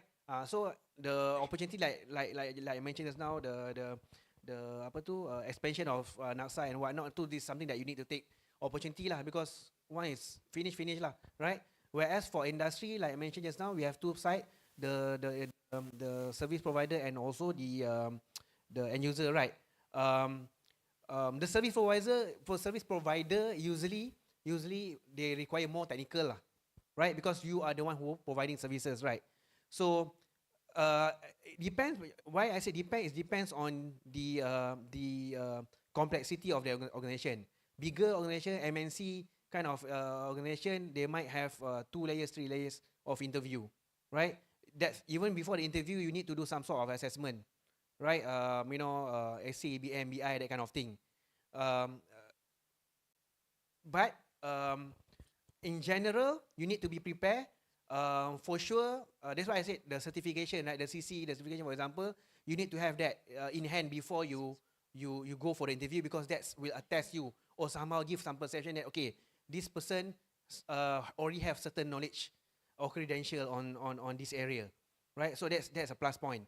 Second, we talk about your ability to talk, right? That's the soft skill, right? Because okay, as a hiring managers, right? Sometimes the result on paper is quite good, you know. Your CGPA, your certification, even the activities that you join. But when you come in front of me, right, it's totally opposite. You cannot talk. you like wandering, or I don't know lah, what the cloudy lah, the mind, maybe because of nervous, right? So that's one more thing that need to prepare, like, as a fresh grad, right? The hiring manager, actually we are okay with that. We know this is your first time, you are nervous and whatnot, right? But at least you need to show some confidence. If you come in, you have some study, you know about the company, a bit about the company, you know about the job role, right? It will be good lah. So in short, because I cannot cover much on this because this is going to be a one-day workshop career talk lah. So but that's some of the things that I can give as a so-called what do you call it, a tips lah, for fresh grad to go in, right? To go in to sit for the interview. And lastly, this is what I did last time, okay? And it works lah, okay? Actually, why? Because if you just attended 1 or 2 interview, definitely we will nervous. So what I did last time, even though I know I don't want that job, ni fresh grad, I don't, because I think this is not really going to suit me, right? But I take the opportunity to just go for an interview. So I use this multiple series of interview as my practice ground, until I go for the actual interview that I really want that job, right? So I'm already confident. I already somehow can know all the list of answers or questions that gonna ask. So that's my tip lah. And another reason, because last time all interview they are physical, right? So there's the opportunity why for me to go into the office building, last time all the big company, Shell, Dell or whatever, right? You cannot simply walk in there. So by having invitation interview, you can go in. Okay, I think I want to work here. So, all right. Thank you. I pass back to MC. Okay, right. All right. Thank you, Technologies Johari, for that insightful and engaging presentation. Your expertise and practical insights are truly vital, and we appreciate you taking the time to share them with us today. Dear beloved audience, we will be taking a 10-minute break before we continue with our program. So please take this time to stretch or connect with some of the other attendees. We will be resuming at promptly 11:20 a.m., so please be back at your seats by then. For information, the gentleman's restroom is located on my left side at the lift area, and for the ladies' restroom, it is on my right side, also at the lift area. Just a reminder, after this break, we will proceed with our second talk session, presented by Madam Nur Kuroto Aini binti Rohizan, a Threat Intelligence Analyst, Malaysia Computer Emergency Response Teams, MyCERT. Apart from that, to brighten up today's event, we will also be giving 7 lucky gifts to 7 lucky winners among all of you that are joining us today. Thank you, and please stay tuned.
We live in a world that's constantly demanding perfection, asking questions and seeking answer.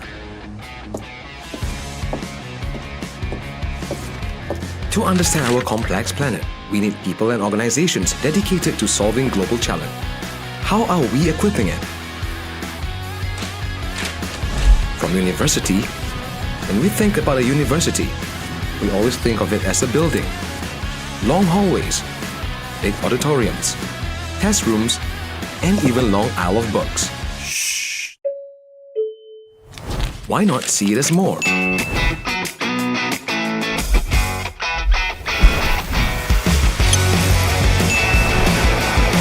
When you get there, you realize that you're not the only one.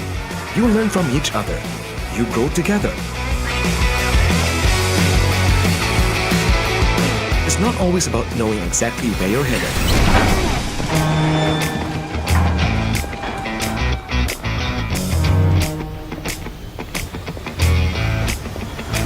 To the Ministry of Digital. Madam Nur Quraito Aini will be sharing her valuable perspectives on the topic Cybersecurity Analysis, Investigation, Incident and Trend. Okay, testing. Okay, mic's okay. Thank you to the speaker for the introduction. Actually, this is my second time here in Unikl. My first time in Unikl under the event ISC 2 Women Meetup. Yeah.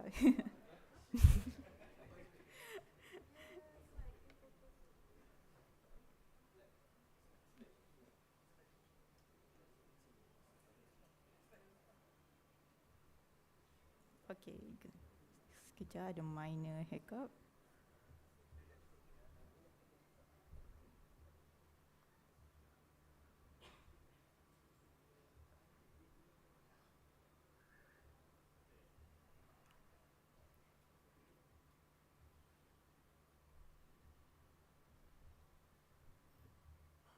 Selalu jadi macam ni bila pakai Mac. So I had to like manually drag, but that's okay.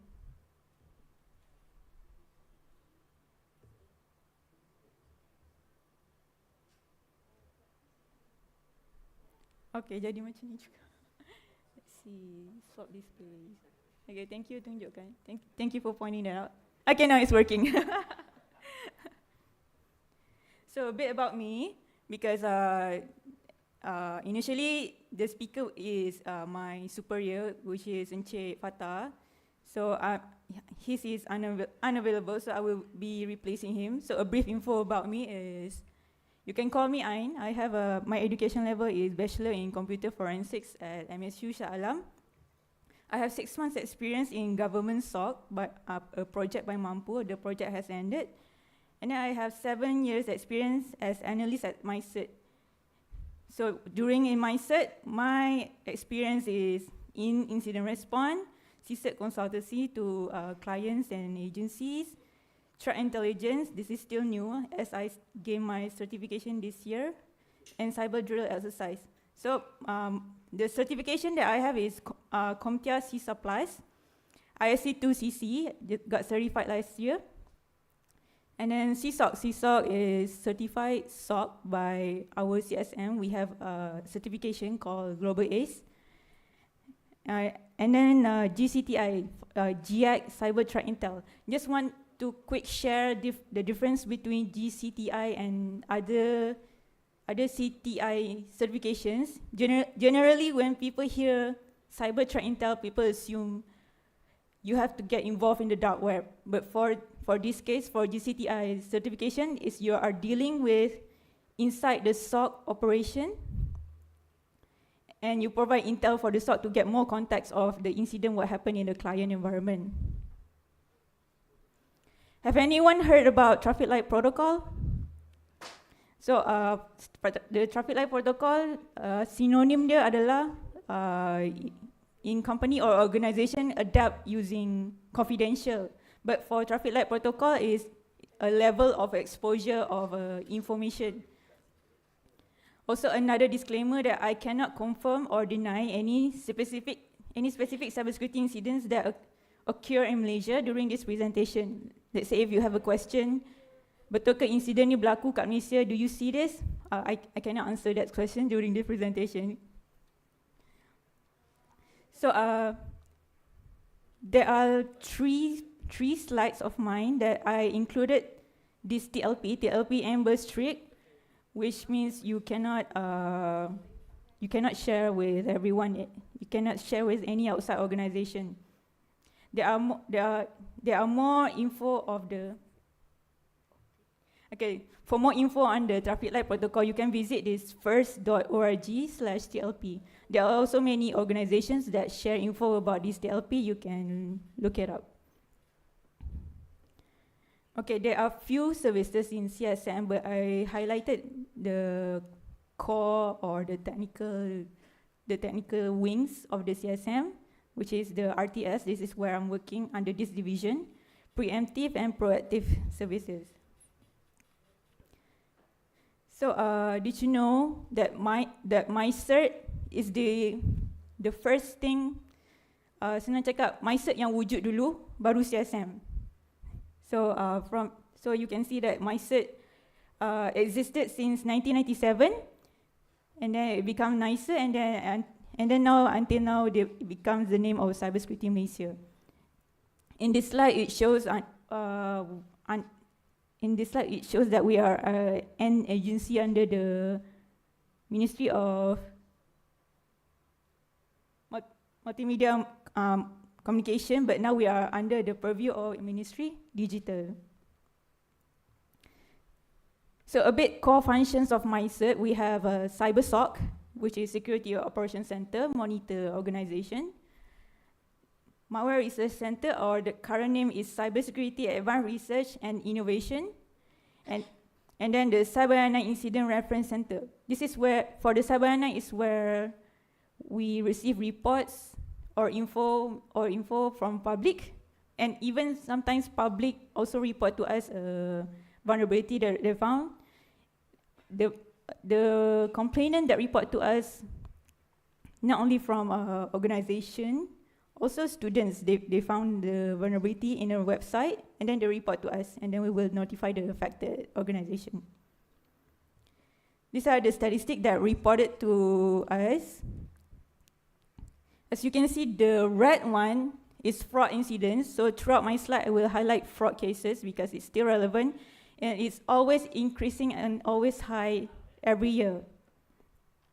And I also would like to highlight on content related, which is the top blue boxes. Content related is the case of data breach. So every month we have like 2 digits of data breach, which is worrying, and we need.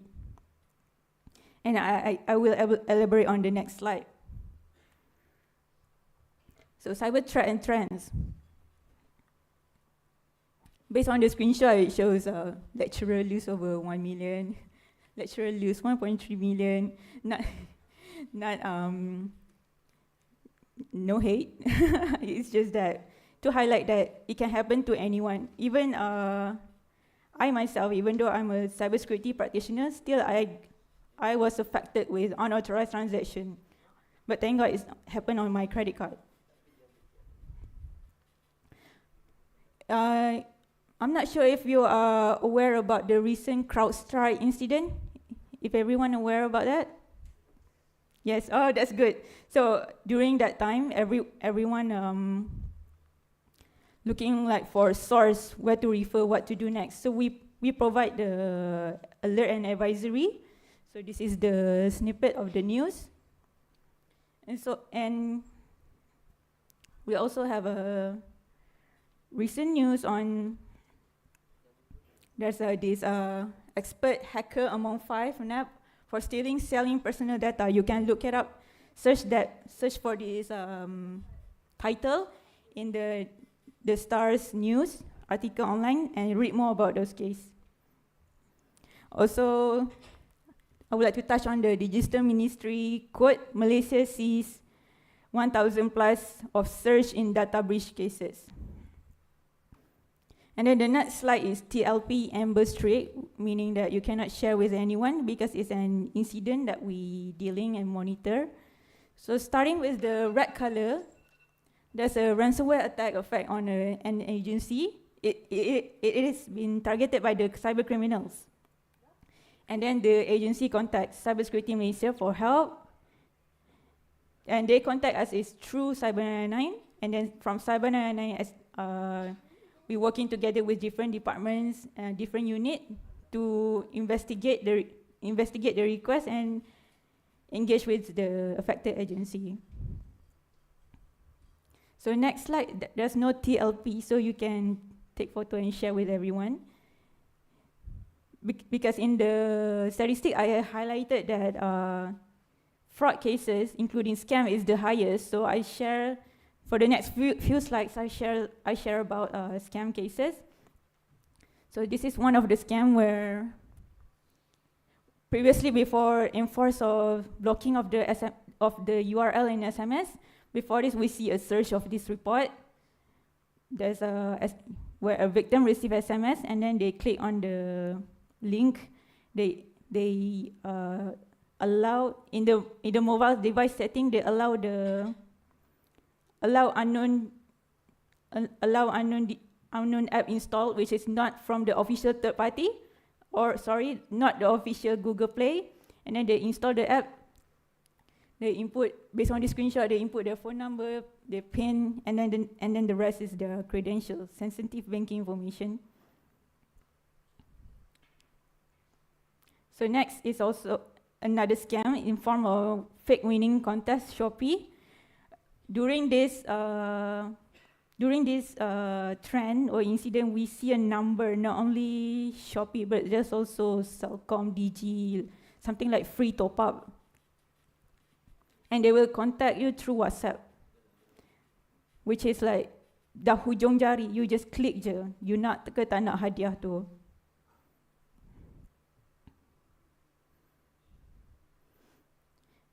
Okay, next, and then this is also a link through WhatsApp, which is a scam website impersonating HRDF.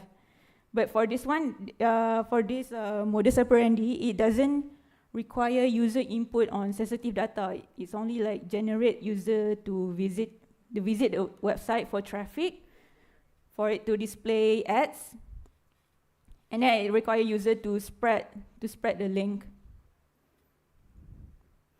So the next slide have a traffic light protocol Amber Streak, which is do not spread around, because this is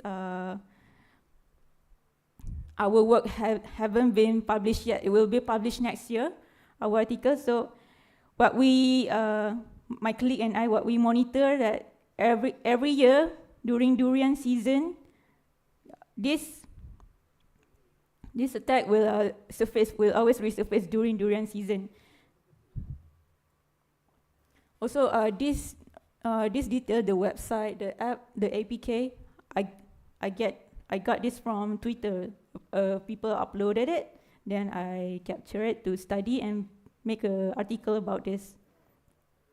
So if you can see something, you need to question, you need to think critically, that during checkout, it requires you to input IC. This is something like not relevant lah. To buy durian, you need to put IC.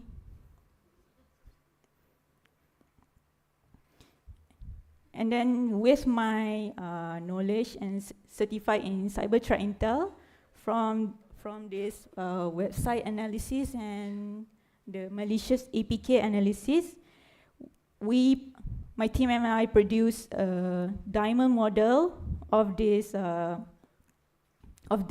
campaign. We call this Operasi Durian Beracun. For the adversary part, you can put attacker name, like for example, Rootkit, Alpha V, something like that. But we can also use as campaign name, so we call it as Operasi Durian Beracun. So in a diamond model, there are 4 components: adversary, capabilities, victim, and infrastructure.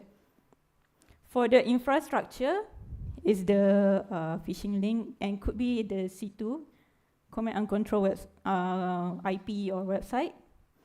For this capability, how many of you are aware about MITRE attack? But that's okay, I will share about what is MITRE attack. You can look it up, MITRE attack.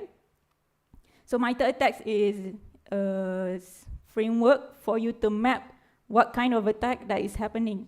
So MITRE attack, they have three major components. One is for enterprise, second is for ICS, and third is for mobile. So capabilities with the code T, you need to look up on the MITRE attack under mobile, where it will explain what is each code meaning. So for example, one of the code says it has the capability of read SMS. So you install the malicious Durian APK, it have the capability to read your SMS.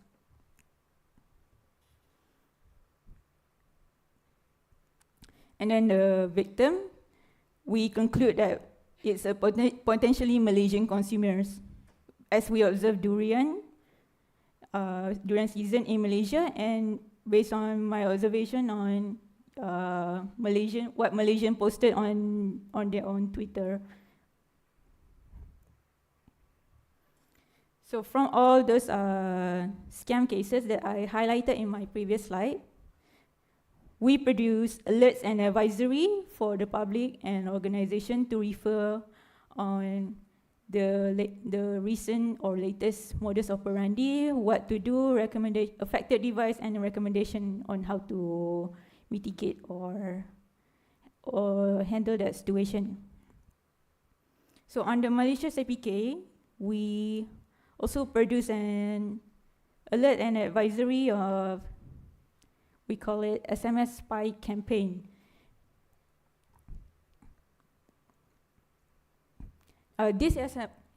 If you can see, if you cannot, that's okay, I will highlight it. This SMS spy campaign is varied, or it has many variant, or ada banyak tema, tapi the core attack still sama. Dia gunakan malicious APK, dia tukar tema. Contohnya tadi Durian APK, yang dekat sini dia ada fake APK untuk booking maid, orang gaji. Dia ada juga fake APK untuk cleaning. Dan during COVID dan PKP, dia ada fake APK on banking, Bank Negara Malaysia dan juga PDRM. Sebab masih sama, iaitu targeted through malicious APK, so kita punya alert advisory remain samalah, iaitu this SMS spy campaign. Memang aim dia to steal Malaysia banking user credential, which is you can, once you want to check out from beli durian tu, you check out, you kena inputkan your banking details, login, username and password. If you want to payment with your card, also you kena input your card details and your 3 digit number belakang card tu. So, kalau you encounter these fraud cases, or you found a vulnerability on a website, you can report to us. The team fronting for receiving reports are the Cyber99 team. So these are their phone numbers and email. And you can also install the app to make a report. So poster ni walaupun dia pasal masa COVID-19 dulu, but still relevant, which is before you react to something, semak dulu untuk kesahihan, fact check. And do not share your sensitive data, credential through email or text. Kena add juga through WhatsApp, jangan share juga. And do not respond daripada orang yang tidak dikenali. Jangan download pautan dari email dan teks yang tidak dikenali. So, boleh verify, contohnya like you receive info, let's say trend sekarang through WhatsApp. You receive info dari WhatsApp, dia claim dari Celcom, dia provide you link untuk claim hadiah ni. You jangan call number WhatsApp tu, you call Celcom call center ke dari website, call untuk verify betul ke tengah ada promotion ni untuk free something voucher ke apa dari Celcom contohnya. Saya rasa saya laju kot sebab saya dah hampir penghujung slide, tapi saya okey. Saya okey kalau Q&A banyak, saya mengalu-alukan soalan dari students. So key takeaway daripada sesi saya ialah bekerjasamalah, kita semua bekerjasama. Pihak berkuasa, industri, akademik, student pun penting untuk share info, engage dengan kita dan laporkan kepada kita. So sekarang question and answer. There are no stupid question. Be brave, just ask. Ni peluang.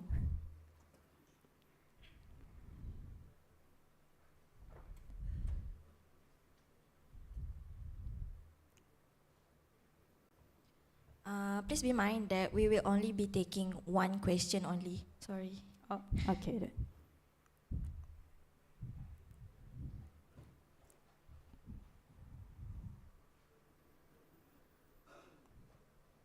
Sorry, I just want to ask if possible, how do you analyze the recent APK or software? That's it. Okay, so do you want to know specific tool? If possible? Yeah, sure, I can disclose. The tool is named, if I remember correctly, HTTP Toolkit. But I can list down later if you want to try it out. You can, I will share the information through the organizer. So one of the tools to analyze the APK is HTTP Toolkit. That is to monitor the traffic. So contohnya bila you isi detail, banking detail dalam form APK tu, and then submit ke website mana. So from there you can monitor data tu connect to mana. Okay. And then another one is you boleh guna Genymotion to see what's the word it's been a while I analyze APK. Genymotion to see VM, bukan EVM, to see emulator of the Android version. So you janganlah install directly on your phone. You use the Genymotion.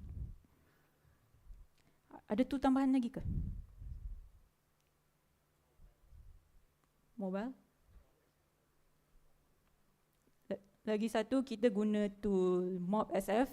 Yang tu untuk automate lah, dia analyze semua static, dynamic, including report.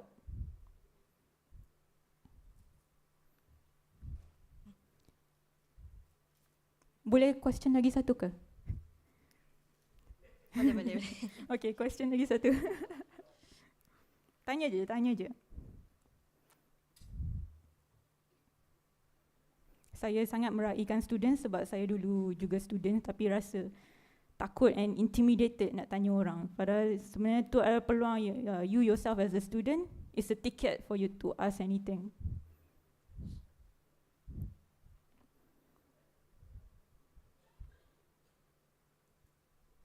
Anything. Kecuali yang saya disclaimer tu lah. Yes, boleh. Okay,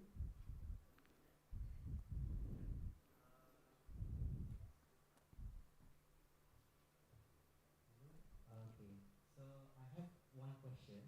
Okay. Usually APK is a file for applications for Android, right? Yes. Is there any like threats for iPhone user, iOS stuff when it comes to scans or anything? Is there any potential threats, vulnerabilities for iOS so far? Okay, thank you. So for iOS, first of all, it's been a while.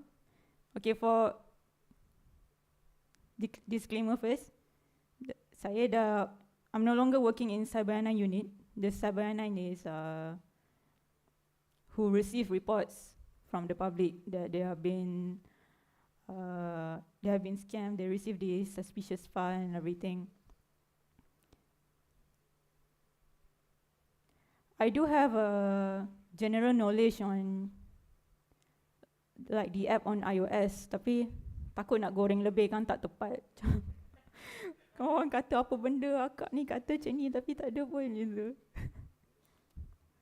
But if you allow me some time to look it up and then I will give to you answer directly later, Okay. Okay, thank you. I think that's all for me.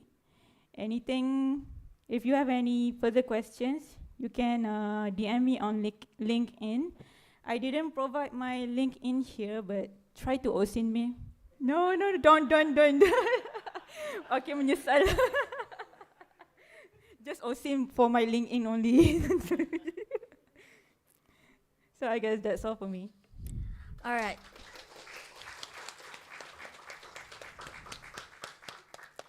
Thank you, Madam Nur Qurratu Aini, for that enlightening presentation on cybersecurity.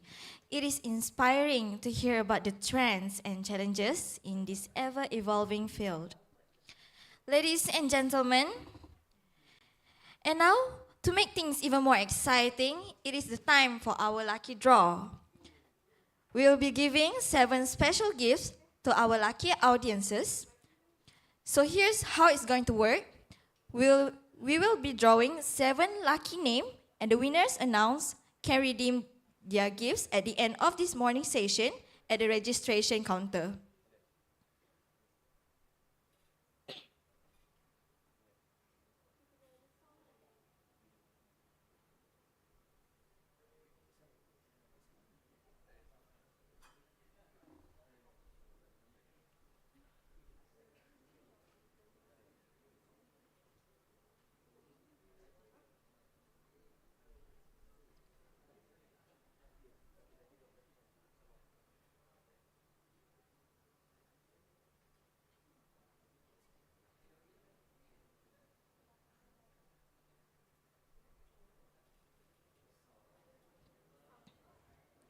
Okay, for the first lucky name is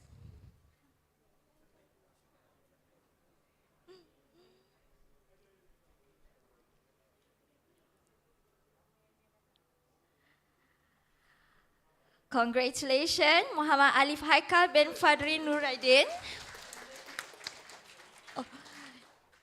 Sorry, but you can redeem the gifts at the registration counter at the end of session. Sorry.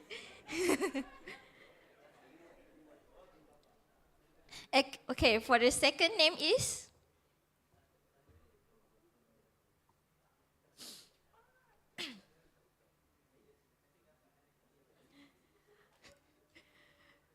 congratulations, Irfan Daniel bin Zulazmi.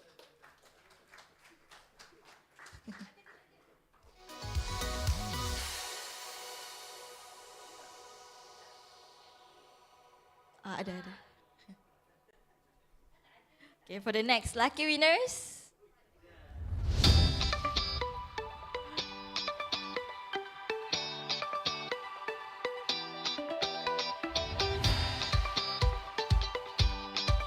Alright, congratulations to Aida Yusrina binti Abdul Halim. Are you here? Please raise your hand.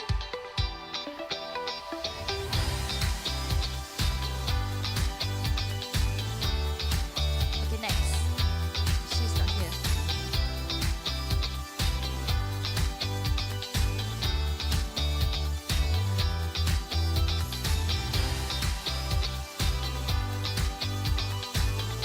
Our third winners is Umi Humaira binti Rosli. Are you here? Please raise your hand if you're here.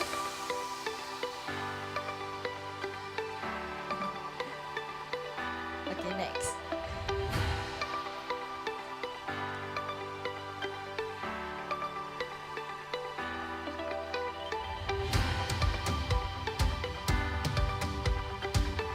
Daniel Aiman bin Nur Hardi. Are you here?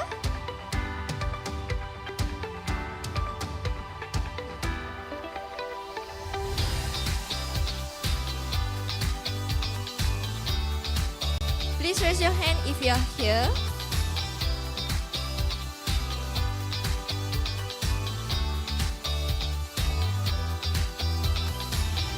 Muhammad Shah Hakimi.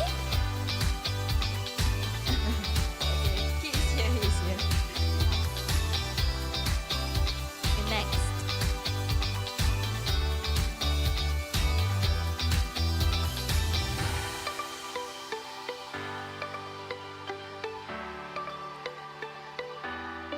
Congratulations, Adila Hanani. Alright, she's here.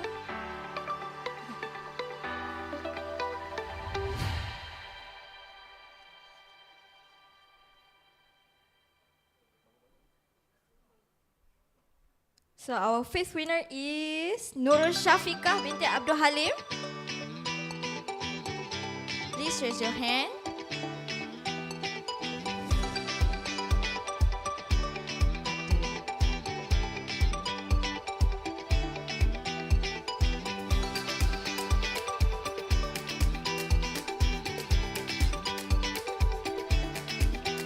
Lukman Nizam. Alright.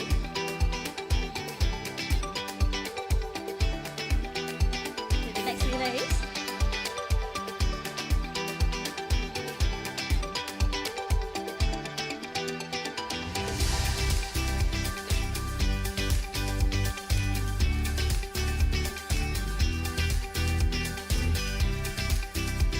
congratulations, Nurlisa Sofia. Please raise your hand. Alright. Okay, for the last winner on this morning session,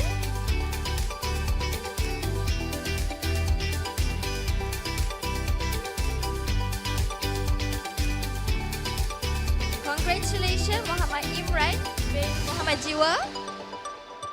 Alright, so we already have all 7 lucky winners.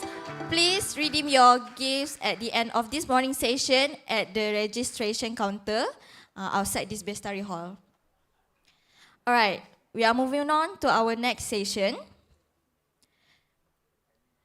Good afternoon, distinguished guests, esteemed panelists, and everyone present here today. On behalf of the organizing team, it is my great pleasure to welcome all of you to Forum Session 1 of our event. Thank you for staying with us as we embark on a day filled with thought-provoking discussions and insightful exchanges. As we're facing through a world that is rapidly growing in advancing technology, cybersecurity, infrastructure, resilience, and digital integrity are more important than ever. These sessions gathers industry experts to discuss current challenges, new trends, and the future of these critical areas.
Associate Professor Dr. Ahmad Sharafis Khalid from Unikl Miit.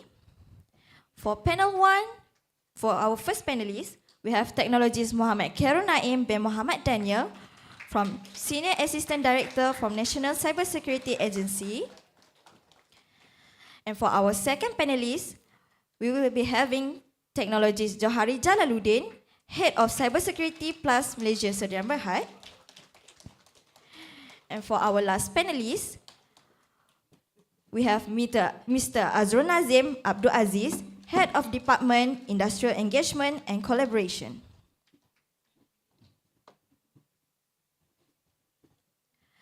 Before we begin, I would like to take a moment to introduce our esteemed moderator and panelists. Our moderator for this session is Associate Professor Dr. Ahmad Sharafis Khalid, an academic from Unikl Miit, holding a doctorate degree from NSED, IMP Toulouse, France, in the field of security and privacy of IoT, Internet of Things. His expertise lies at the intersection of IoT systems, networks, telecommunication, cybersecurity, and privacy, focusing on how to protect and secure interconnected devices in a rapidly evolving digital landscape. And now, allow me to introduce our distinguished panelists, each a leader in their respective fields. For our panelists, we have technologist Muhammad Khairul Naim bin Muhammad Daniel, the Head of Incident Response and Cybersecurity Threat Intelligence at the National Cyber Coordination and Command Center, NC4, under NACSA, with over 11 years of experience in cybersecurity. He is also a certified professional technologist with a master's in cybersecurity. His expertise includes incident handling, SOC operation, and cyber crisis management at both national and organizational levels. Our second panelist today, we have technologist Johari Jalaluddin, the Head of Cybersecurity at Plus Malaysia Berhad, and also an adjunct professor at Perdana University. With experience at institutions like Bank Negara Malaysia and Great Eastern, he specialized in cybersecurity, project management, and strategic planning across various sectors, including banking and even automotive. And for our last panel, Mr. Azrul Nazim bin Abdul Aziz, Head of Department Industrial Engagement and Collaboration, Cybersecurity Malaysia, CSM. Together, they bring a wealth of experience from different corners of the technology and cybersecurity landscape, and we are in for an enlightening discussion.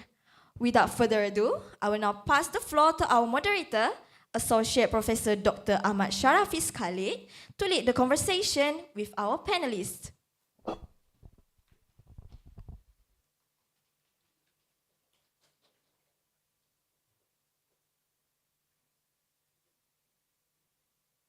Thank you very much. So now is our sessions, right? Actually, I have lots of questions to ask. However, they have shortlisted it into 5. Therefore, what I'm going to do, I'll just introduction questions, and then we go through the 5 questions, and then mungkin kita boleh tengok siapa yang sesuai lah, rather than I assign siapa yang akan jawab, right?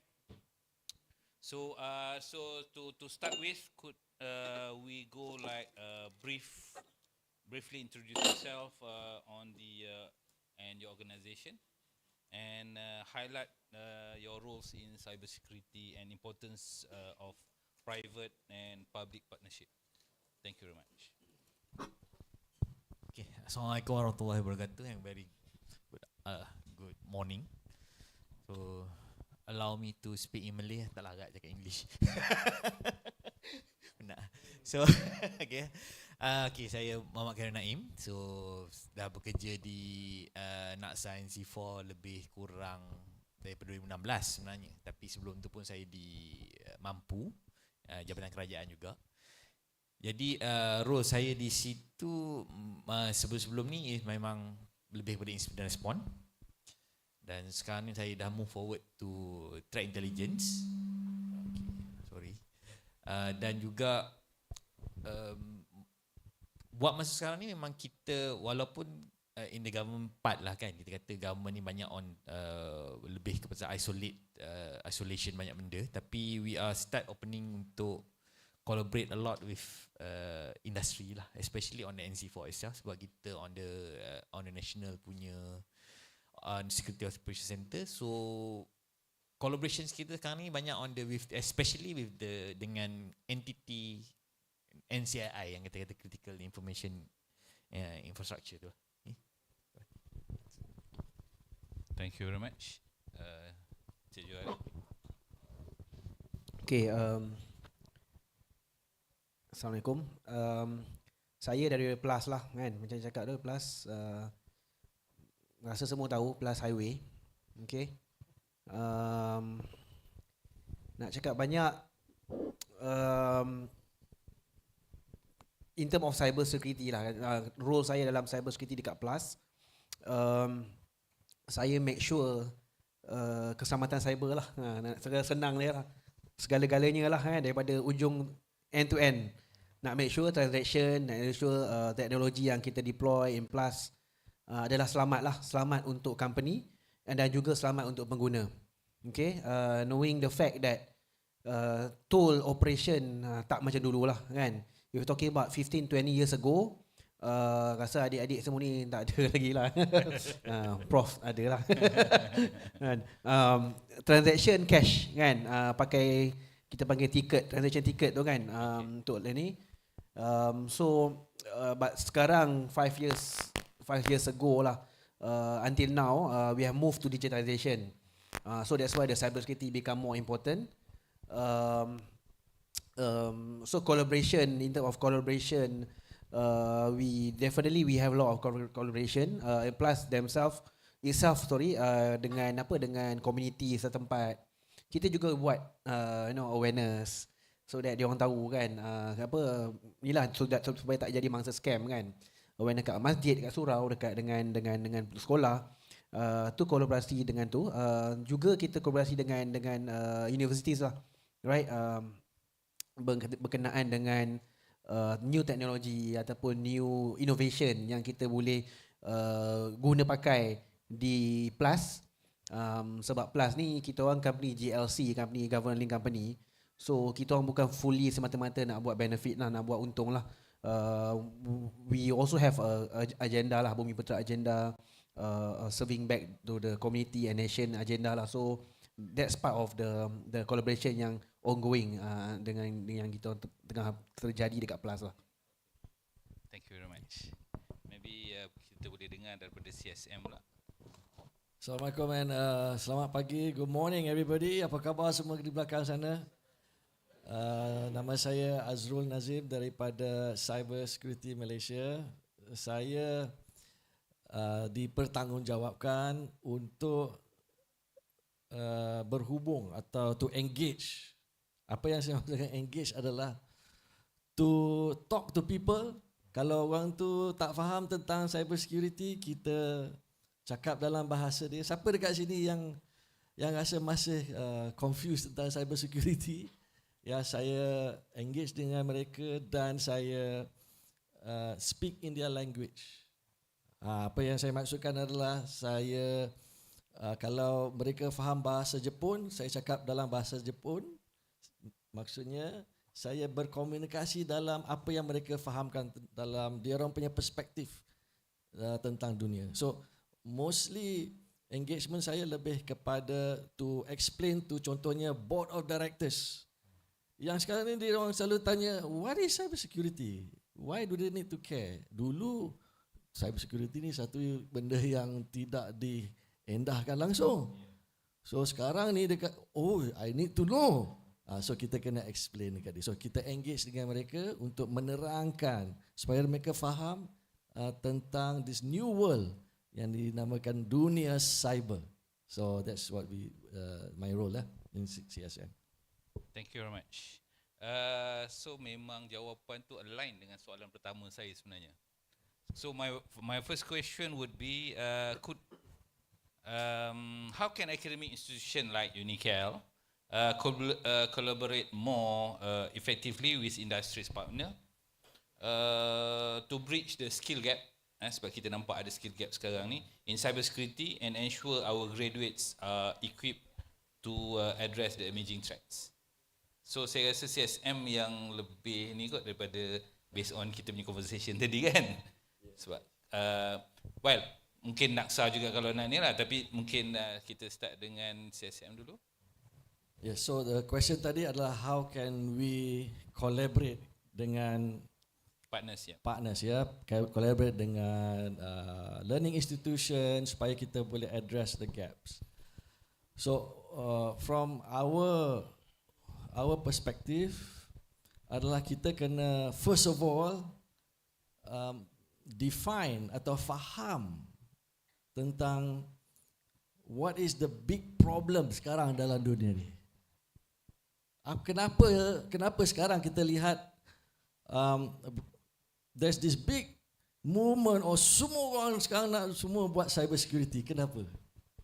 So apabila kita dapat memahami that reason why, then only then we can create the strategies, strategi untuk to prepare kita punya future leaders and graduates dalam this industry.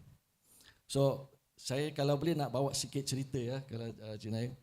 Anak saya last week dia cakap dia darjah 3 tingkatan 3. Dia cakap, "Dad, sekarang ni dekat sekolah ni saya ramai orang pencuri. Dia letak duit dalam beg sekolah dia. Besoknya atau pada hari tersebut duit dalam dia punya wallet hilang." Cakap, "How can that happen? You should report to your lecturers." Saya dah report dah. Lecturer cakap apa? "Oh, that's not my problem." Kenapa you bawa duit ke sekolah? Sekarang kan semua pakai digital. You see? So now what we're seeing is the move of physical to the digital world. So apabila kita bergerak ke digital world sekarang, di dalam digital world bukannya safe juga. That's why they need you. They need people like all of you to come and help the movement from analog to the digital world. So there's this gap of knowledge yang dikatakan bagaimana to address the knowledge of how to make sure our digital is safe. But first we need to understand why. Ya, kenapa that this gap needs to be addressed. Yeah. So that's from our just my simple Thank you very much. Naksa mungkin ada. Okay, saya setuju dengan pendapat Tuan Nazrul tu. First kali kita kena define dulu apa problem ni. So before we tackle the problem, we need to know the problem lah. Kan kita macam kalau nak buat thesis pun, nak buat FYP pun kena ada problem statement. Tak ada problem statement, tak jadi research tu. So memang kita kena define dulu. So on our part, kalau kita jawab jawapan klise lah kan, oh kena universiti kena buat curriculum yang matching dengan industri. But that thing is bukan tak boleh, tapi we know dia punya orang kata kekangan je, kena ada certain proses menyebabkan kekangan. So on kita punya perspektif juga, kita engage dengan universiti ni, kita nampak macam pagi tadi kita ada discussion regarding generasi sekarang ni lah. So kita nampak cybersecurity ni juga kena adopt dengan dia punya culture. Okay. So zaman-zaman kami dulu duduk menghadap lecturer, menghadap library lama-lama tu memang wajib lah, sebab zaman tu mana ada Google. Kalau ada pun Yahoo je paling tinggi pun. Komputer pun kena pinjam komputer lab kan. So zaman sekarang semua everything in their own dalam palm masing-masing. So the culture itself tu pun nak kena tune juga. Kita tengok how the generation kita sekarang, how they adapt, they understand. Mungkin dia orang lebih understand cybersecurity daripada kita. Tapi on their perspective. So that's the thing yang kita nampak. Peranan universiti kat sini juga membantu kami kat industri faham the latest, macam mana this youngster yang baru-baru ni, yang the future leaders kita ni think. Sebab kalau kami think cara kami, so industri pun nak tahu juga what the new way yang mungkin lebih relevan kepada kita punya yang akademia nampak, yang boleh kita share sekali. At the same time, of course, industry, we have the advantage of handling the real things yang not in the books. So that thing yang kadang-kadang kita kena tengok how the transition daripada universiti tu ke real industry ni happening, tak adalah hiccup banyak sangat lah. Kita foresee based on yang kita engagement. So well, selepas tu dia punya kesinambungan dia adalah sebab kita cakap in terms of macam tadi developing a comprehensive yang kata klise punya jawapan lah tadi kan, developing a comprehensive punya curriculum yang cater on the training tadi lah. Cuma tak kisahlah siapa boleh jawab. How could we address that challenges actually? So kalau the main challenge of students to understand the big picture or the big problem is for students to also to be absorbed into the industry as early as possible. So apa yang kami di pihak industri ingin also mood out is supaya students spend more time with the industry rather than at class. Sebab cybersecurity ni is a hands-on thing. Dia bukan yang kita belajar daripada teori je. Cybersecurity adalah satu benda yang you kena hands-on. Of course we have the thinkers yang memikirkan strategi, tapi juga a hands-on. So kita sedang encourage, for instance, kalau your program is 4 years, contohlah degree 1 or 2 years ada industry placement. So that's one way for the industry to shorten the gap. So apa yang kita lihat sekarang is bila dia punya industry placement dia 3 bulan je. Bila 3 bulan sahaja dia keluar, dia tak dapat belajar as much.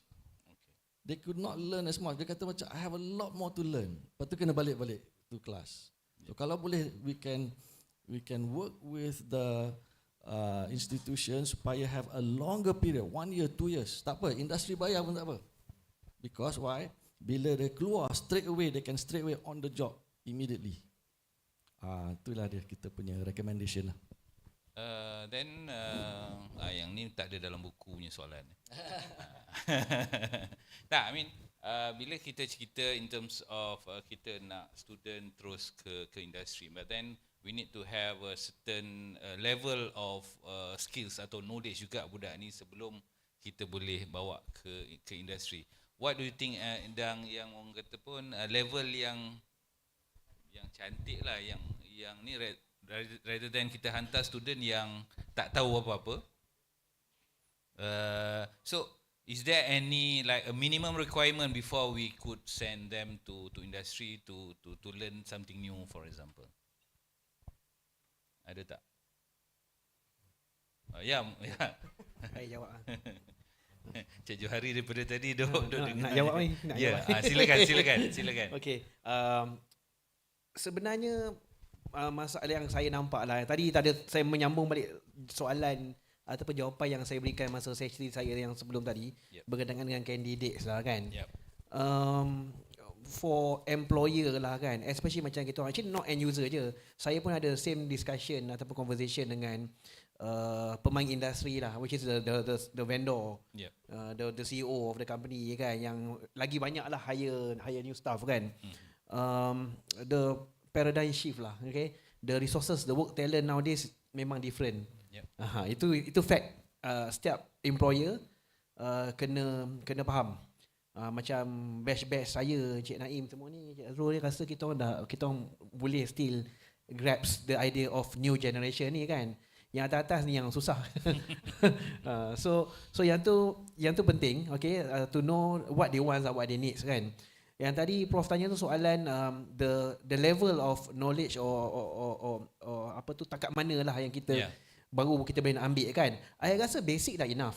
Basic means you tahu apa itu cybersecurity, apa itu komputer. Kan? Sebab cybersecurity ni dia bukan semata-mata technical. Cik Azrul cakap tadi betul, hands on tu betul, tapi knowledge yang you kena ada semua. Kan? People, process, technology kan. You kalau cerita pasal incident response, incident process, you kena tahu macam mana flow nak respond dengan dia, adalah dia punya framework apa yang kena tahu. Tapi tu dalam buku lah. Bila betul kejadian sebenar insiden, yang tu semua dah kat tepi. Sebab you need to handle the pressure. Ini big boss, CEO dah ada sebelah telinga je. What's wrong? How I can recover? How fast we can recover? The business is now counting on you. Sekarang baru counting on me lah. Masa saya minta duit itu tak counting. So that kind of thing lah. Yang tu experience. When you life, you stay in the job, then you know. Kan? Itu akan semua akan hadapi the same situation lah. Yes, either you dekat technical atau management tu different story. So I rasa you patut ada basic tu maksudnya kalau setahun 2 tahun you in industry, in the academic, I rasa you dah cover banyak dah. Kan? Compare dengan zaman dulu punya zaman belajar dengan zaman sekarang, actually you quite advanced. Okay, saya pun macam cakap, saya based on introduction, saya adjunct professor kat Padang University, and I used to teach 2 years dekat part time jugalah dekat Sunway University. Kalau tanya saya, course dia advance. Mean apa yang saya tengok lah, apa yang saya ni quite advance. Which is bagi saya what they have learned tu dah enough for them to start to work. To do work lah. To start to do work. Cuma macam cakap lah, other experience tu yang tak dapat diajar oleh buku, yang kena the student to be to explain themselves. Okay. Nombor 2, tadi pun saya cakap dengan Cik Naim juga, passion lah, dia punya orang kata ke minat tu. Itu yang paling mencabar sekarang tuan. Saya ada student yang masuk, lepas tu halfway dia kata dia tak naklah buat kerja ni. Sebab dulu masa belajar digambarkan macam lain.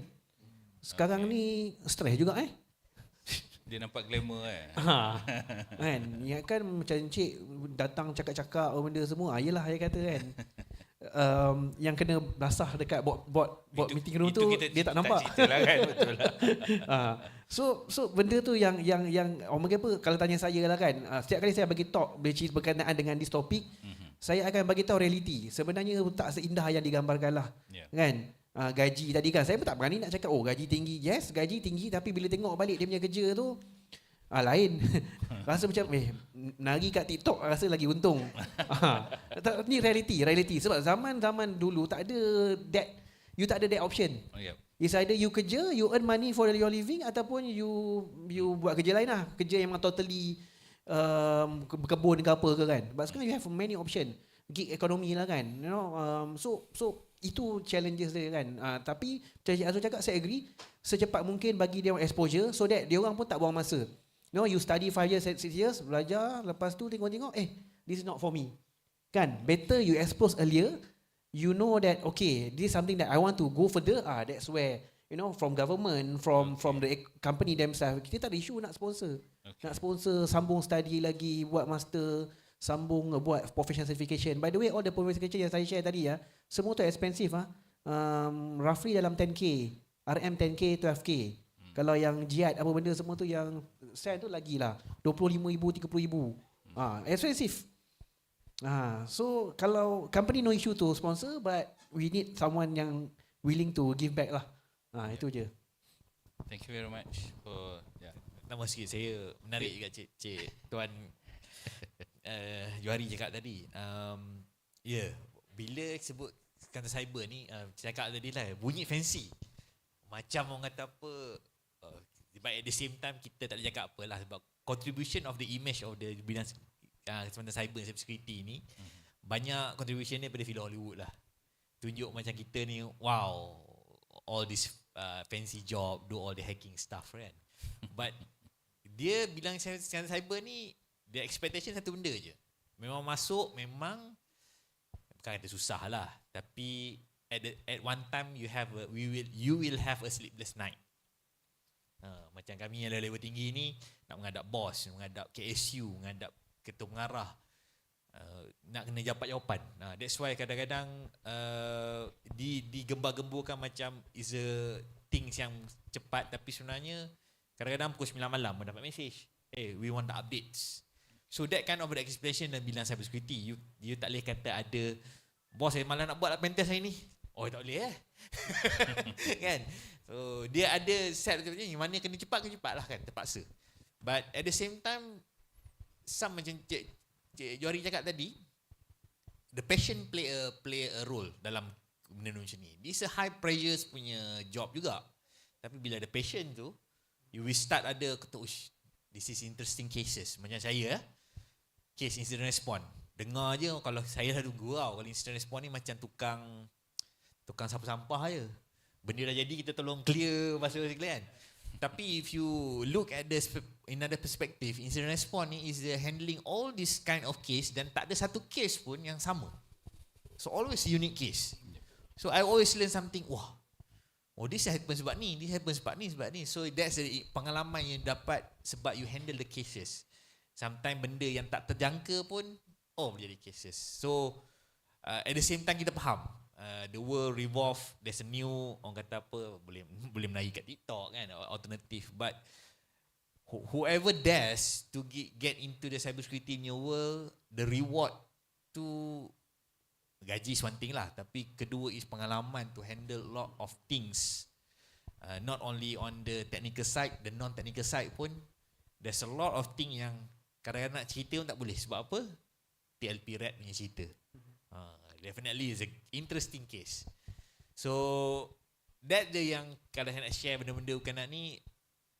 On our part, on industry part pun, nak narrow the gap tu pun, we also have the industry ada dia punya expectation, and we also understand the talent punya gap tu pun ada dia punya expectation, dan this is where we openly discuss kat mana you comfortable. Dan kita contohlah saya cakap kalau tiba jadi doktor, tiba-tiba doktor kata malam ni saya malam dah bedah lah, tak boleh lah kan. So the same thing, cuma that's a thing cybersecurity ni, saya selalu cakap bidang orang kata bidang alam gaib ni, buat cerita benda, orang kata tak tahulah benda kan, cerita je, kita cerita malware lah benda semua kan, tapi benda tu macam alam gaib, macam cerita jin, tak nampak tapi ada. Okay. Okay, that brings me to questions like macam mana sekarang ni contohnya kita dah bekerja, bila kita keluar daripada universiti kita at a certain level of knowledge information, dan bila kita masa kita tu maksudnya the threat will be a new threat, a new virus ke whatever kan. So macam mana kita boleh bantu in terms of kalau kata education punya tadi, macam mana boleh bantu in terms of macam nak foster research ke innovation ke untuk this nak solve this kind of threats, or do you have any ni tak? Okay, on if I'm not mistaken lah kan, selalunya kalau dalam case ni especially kalau akademia nak bantu, sebab saya mostly ada keluarkan grant selalunya, on research grant and what not kan.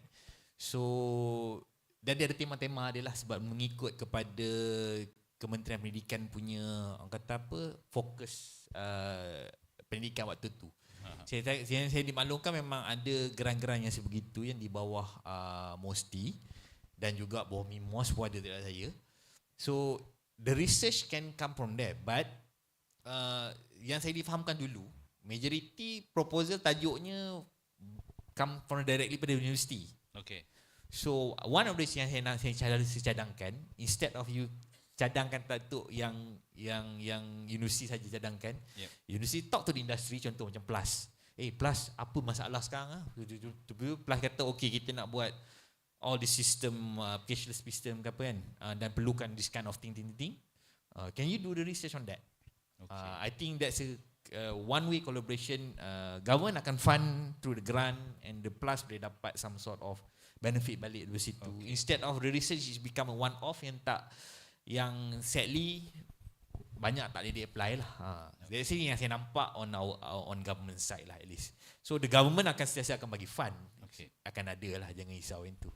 So maksudnya yang fund daripada government tu saya tak risaukan yang tu, saya risaukan is in terms of collaboration tadi. Maksudnya macam mana kita nak dapatkan ataupun pintu mana yang kita nak ketuk supaya maksudnya contohnya kalau saya, adakah bolehkah saya just pergi kata I want to do a collaboration with you on security. Mesti dia kata who's this person and then nak tengok dia punya security. I mean I could steal dia punya information whatsoever. So do you have any suggestion on how we can get the orang kata pun Saya tolong boleh jawab kot sebab saya betul-betul dekat industri kan. It takes two to tango lah. Berni pula kan. Tiba keluar. Kena menari ya. Tango ni menari tu. Tango lah. Tango tu menari, dia bukan bongo, bongo lain. So you takes two to tango lah. Maksudnya dia kena ada both way lah, right? Yeah. So I rasa lately memang dah nampak lah keterbukaan, the openness of the academic to have a lot of engagement lah. Yep. Salah satu dia dipengaruhi oleh MQA assessment, MQA MBOT punya accreditation. Yep. Sebab dia ada requirement yang perlu lantik industry advisor, technical advisor, apa benda semua tu kan dalam setiap program tu. So indirectly dia ada, I nampak lah dia ada push. Sebab saya pun ada few university yang panggil untuk lantuk ni lah jadi advisor apa benda semua kan. Okay. So daripada situ sebelum ni tak ada. Sebelum ni research je kan. Dia memang research yang university research, company kan. So sekarang dah loose. Cuma macam mana kita nak enhance it kan. Yeah. So macam tadi takes two to tango. Yang university tu start kena banyak lah juga appoint industry player yang you nampak memang you nak collaborate lah kan. Yeah. Then from there I think you straight away you akan dapat orang panggil apa, direct entry to that organisation kan, untuk initiate the discussion. And as for the company pula, actually tak banyak, tapi macam Plus sendiri kita memang banyak buat engagement dengan universities. So kita orang bila kita orang ada some challenges to address certain project kan, ataupun nak come up with a new innovation, memang kita orang ada even without government grant meaning Plus grant sendirilah, Plus willing to fork out their budget to to sponsor the research so that kita boleh meet win-win lah situation kan. Cuma macam biasalah sebab we still in the mode of making money kan. First definitely apa yang kita buat tu adalah something yang beneficial to the company and also to the stakeholders lah. Okay. Kan. Then from there kita akan IPtize apa benda semua kan, so that kita boleh leverage that product untuk jual. So that's always the mode of Plus lah. Okay. Tadi yang saya just nak tekankan sikit yang bahagian tu, macam mana kita nak enhance. Benda tu dah ada, benda tu nak enhance. Cuma ni yang tadi saya ISA2 Square tu, ISA2 tu saya punya community tu, professionals, cybersecurity professionals, actually banyak discussion. Ramai yang nak volunteer sebenarnya. Okay. Ni tu tengah saya cakap dekat university lah, ramai yang nak volunteer. Cuma dia orang tak tahu macam mana nak volunteer, macam mana nak contribute. Itu saya kata platform. Itu saya kata tadi, pintu mana nak ketuk tadi. Yeah. Sama. Yang universiti pun tak tahu nak ketuk pintu mana, yang orang dekat industri pun tak tahu nak ketuk pintu mana kan. So I tak tahulah kan. So maybe ni idea lah kan. Yeah. Beside dia orang join. Actually dia orang join dah Rosec. Kalau Cybersecurity lah kan, Rosec, ISA2, ISAKA dah ada. Cuma dia still dekat orang panggil apa, dekat top player je lah. Ataupun big gun je lah. BlackBerry nampak lah kan, Huawei nampak lah, Microsoft nampak lah kan. Actually banyak lagi yang bawah-bawah tu yang actually second tier, third tier punya vendor atau player yang I tak tahulah dia orang tak dapat opportunity ke ataupun terlalu banyak sangat ke kan, yang which is require some orang panggil apa, upliftment lah, so that dia orang boleh juga involve with the universities. Saya nampak tadi ada sebut pasal Rosec and so on. What do you think of this yang sekarang ni kita banyak ada global competition untuk nak kita apa panggil nurture kita punya skills professional lah kan. Membantu ke benda tu? Macam mana industri boleh bantu kita? Contohnya saya bagi example di Rusia kita gunakan World Skills Competition on Cybersecurity. Kata dia nak improvekan dia punya Russian punya, dia kata Russian kekurangan cybersecurity punya professionals. Apa dia buat? Dia buat skills punya World Skills punya competition. Therefore ramai yang akan ada compete, so that dia ada pool of manpower daripada tu lah tadi. Kalau kata di sini macam mana? What do you think of it? Yes, memang di Malaysia ni banyak CTFs ya. In fact, game-game macam CTF ni in fact is organised almost every 2 bulan. Siapa pernah masuk any CTF kat sini? Angkat tangan. 1, 2, 3, 4, angkat tangan. Yeah. So I'm sure Unikl ada dia punya reps ya. Yeah. Yes. So kita memang of course this is an industry yang is starting to boom, starting to grow ya. Dan what we want to grow atau dapatkan adalah that you are curious to learn sebenarnya. So apabila ada curiosity to know how to get better, how to improve, then daripada situ bermulanya the movement, contoh ROSEC tu to want to create a community. So do join all this community, ROSEC, banyak community sini. Sebab apa? Melalui the engagements dengan community ni, you will know what you don't know. Yep. Sebab dalam saya pun sendiri banyak benda yang saya tak tahu. Tapi dengan kita participate dalam aktiviti-aktiviti yang anjurkan oleh contohnya dari NAKSA, daripada CSM dan semuanya, participate and be curious. Ya, tanya why, always ask why. Why cybersecurity? Why I need to hack? Why I need to learn?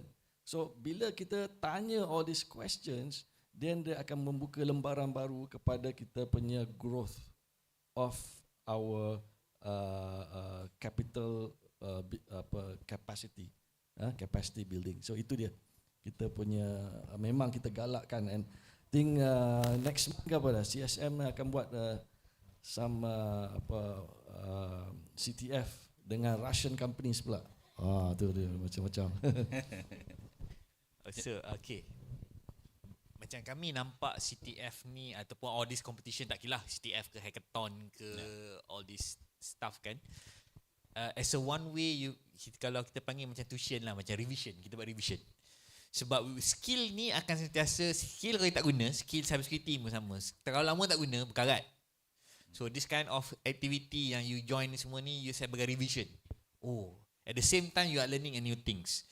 So that's why bila ada kita tengok the ecosystem daripada community, daripada industri itself pun buat CTF ni, memang majority kalau perasan student majoritinya free.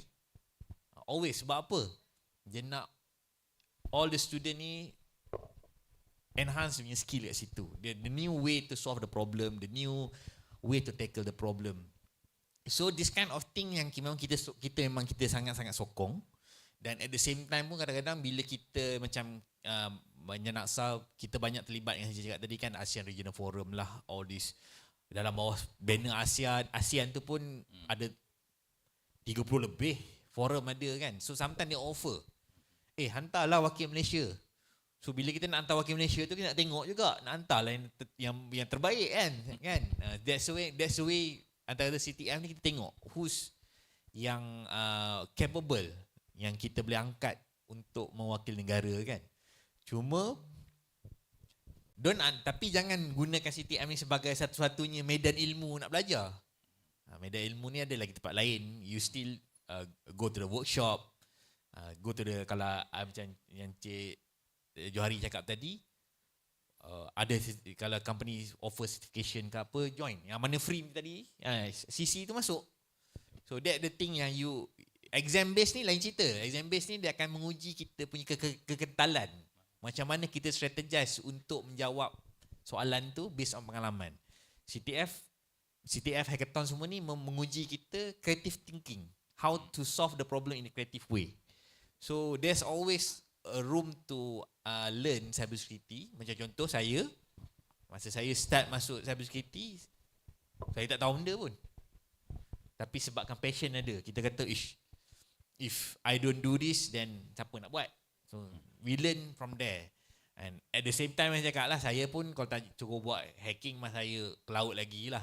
Tapi we still have a passion on another thing, on securing the infrastructure, securing the codings, because we are talking about cybersecurity ni, the field is really big lah. How do you actually attract and retain your cybersecurity talent dekat your sebab yang saya dengar tadi contohnya daripada Cik Johari, Tuan Johari tadi mengatakan yang mana dia dah duduk sekejap je, lepas tu dia kata this is not what I want to do. Okay. Attract and retain now. Attract tu senang lagi, retain yang susah. Sebab tadi macam soalan yang sebelum tadi, isu dia the skill gap satu, lepas tu the kekurangan the shortage of the workforce kan. Macam Russia tadi dia nak kumpul, dia buat, actually bukan Russia, mana tempat semua negara buat benda yang sama. Sebab globally memang tak cukup. Sebab tu macam tadi yang saya share pasal ISC2 certification tu kan, 1 million dia bagi free je. Sebab dia memang nak, the intention is to increase the number of cybersecurity professional in the world kan. So that's dia punya intention. Okay lah, nak attract ni sama lah. Saya cakap dia zaman berlainan, kehendak tak sama kan. Dulu lain, sekarang lain. So sekarang saya nampak most of the, based on interview lah, based on review record, nowadays people prefer flexibility kan, flexibility, working hours, that kind of thing kan. Itu yang something yang orang panggil they willing to ni lah, to compromise versus sometimes salary lah kan. Saya nampak macam cakap lah, first question, boleh work from home tak? Kalau tak ada tu bye bye lah. Yang ini memang secara jujurnya saya pernah tengok this company, which is saya pernah kerja situ lah dah, saya dah keluar situ dah. Saya sendiri cakap kalau korang tak ubah memang akan bingkup ya kan. Betul. Last end up they also change their HR policy to allow work from home. Sebab all the new workforce bukan cybersecurity je lah sebenarnya. Yang baru-baru ni semua nak some sort of work from home or work from anywhere punya arrangement lah. Tu nombor satu lah kan. Nombor dua, to retain tu saya rasa kita jangan cerita lah pasal gaji, pasal apa semua tu kan. Sebab always daripada dulu hingga sekarang takkan cukup. Dia takkan cukup lah kan. Dia akan always greener grass lah kan. Tempat baru akan nampak lagi menarik kan. So itu memang fact kan.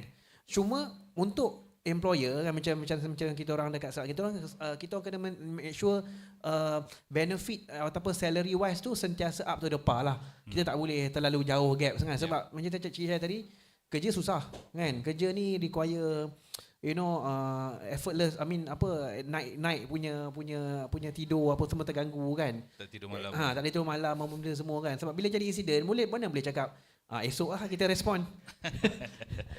Naksa Cybersecurity Act pun tak 6 jam kena first respond dah. Kena report terus. Itu untuk boss respon, untuk saya punya level untuk respon kepada Naksa.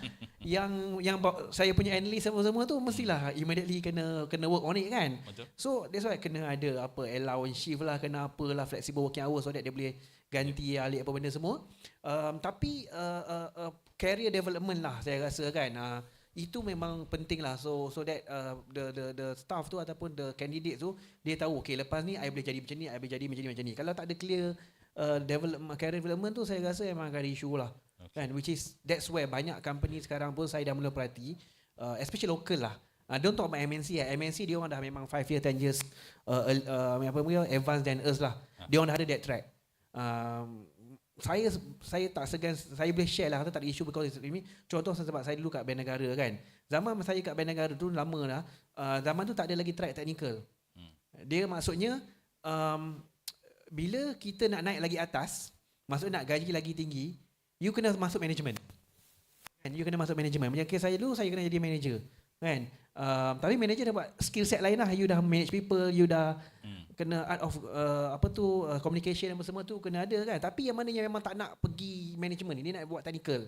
Dulu tak banyak. Dulu tak ada CISO lah.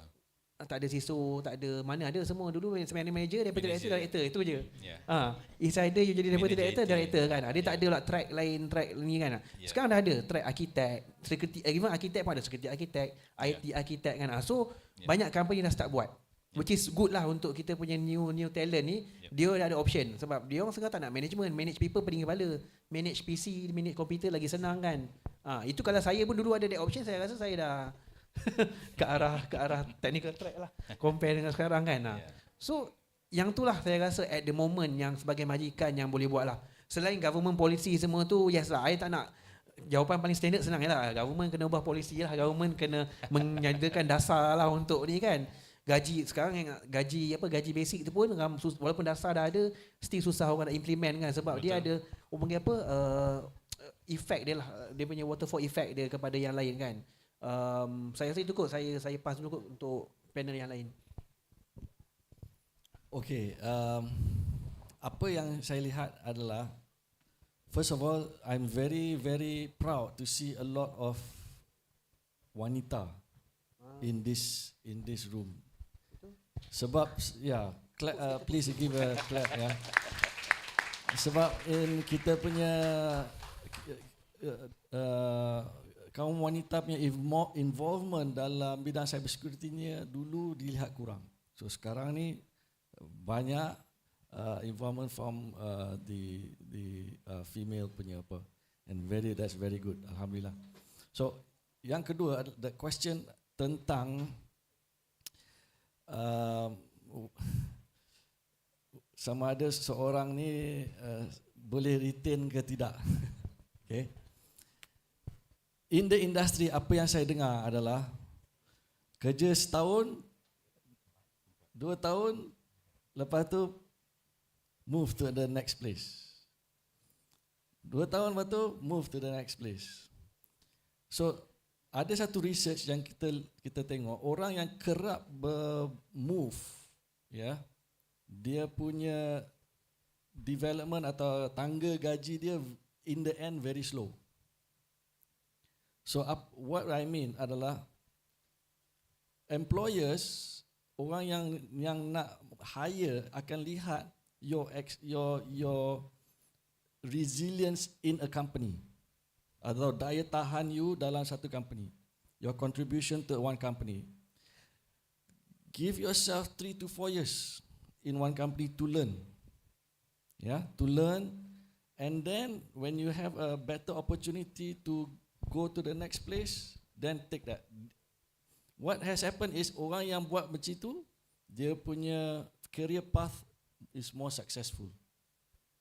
Pasal apa? Dia dah build resilience. Dia ramai orang yang yang keluar cepat ni pasal apa? Mungkin tak tahan. Cyber security ni is not a 9 to 6 job. Siapa ingat cyber security is 9 to 5 job? It's a 24-hour job. Okay, so enjoy, itu yang kata kena ada passion dalam cyber security ni. Dan apa yang saya pun daripada area networking dulu, bila masuk ke dalam cyber security, saya tiba-tiba I fall in love with this industry. It's very exciting, it's very new. It's satu benda yang mempunyai potensi yang sangat besar. You are in the right industry. Even the oil and gas industry pun dah turun tau. So cyber industry, digital industry is going to be the next big industry, and you are definitely in the right path. Yeah. Thank you. Saya tambah sikit lah, walaupun saya ni dalam konteks saya susah sikit sebab saya ni penyawat awam. So masukan melalui SPA, masuk JPA, topis kan. So tapi kami pun ada isu. Isunya nak retain orang. Satunya penyawat awam ni senang bertukar. Duduk sekejap deh, tiba-tiba kena tukar. Cukup keluar lah baru-baru ni KSN cakap dah cukup 7 tahun kena tukar kan. Kita dah lemak dah 8 tahun dah ni. Kan? So kita panggil job rotation lah dalam government kan. Tapi at the same time, itu satu masalah dalam government. Kok lah nanti one day, any of you tiba-tiba terpilih masuk dalam perkhidmatan awam, ni dynamic dia kat situ lah. Kita kena sentiasa berubah, bertukar. Tapi at the same time, siapa yang dah develop skill macam saya, cakap terang-terang gaji lebih kurang dalam 5,000, 6,000 je pun. Untuk experience sampai dah dekat 12-13 tahun ni kan. Sedangkan kat luar lagi banyak offer that kan lifetime gaji tinggi. Tapi kita akan dapat headhunting. Dia tengok syarikat besar-besar offer 15,000. Oh, mata dah okay lah, keluar kerajaan lah. So that dia cabaran lah. Tu saya kata macam ni kenapa saya stay juga. But at the same time, macam Tuan Azrul cakap tadi, is very exciting feel. Memanglah tak tidur malam, tapi if you manage to do that, to hadap this kind of things, learn about the new development, sometimes is something yang sangat-sangat exciting yang tak ada cerita kat luar pun. Kadang-kadang kita nak tidur balik tu kita rasa wah, it's worth very worth it lah. Apa yang kita buat tu, walaupun is a thankless job, tak ada orang, kita keluar pintu tak ada orang tepuk tangan pun. Oh, Tuan Johari dah berjaya dekat, tak ada orang tak buat yang tu. Tapi we feel it, kepuasan tu lain. Tapi itulah government ni, saya cakap challenge dia satu is kita tak berapa job rotation dengan headhunting lah. Okay. So saya rasa dah sampai ke hujung. Saya ada satu last question. So biasanya last ni yang paling susah sikit kot soalan dia.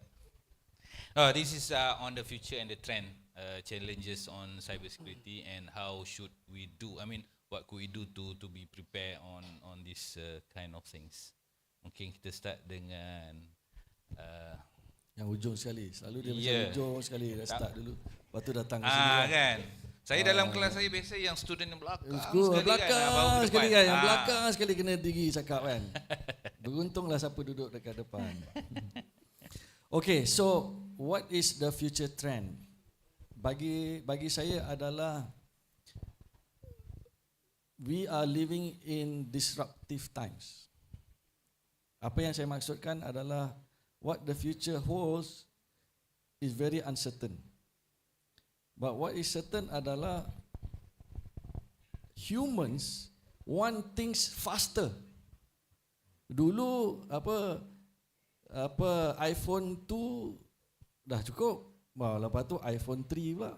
iPhone 4, 5, 6 sekarang dah 16. Tak tahu kenapa manusia punya ni dia nak benda yang lebih cepat. Tadi saya cakap dengan siapa tadi, Prof tadi ya.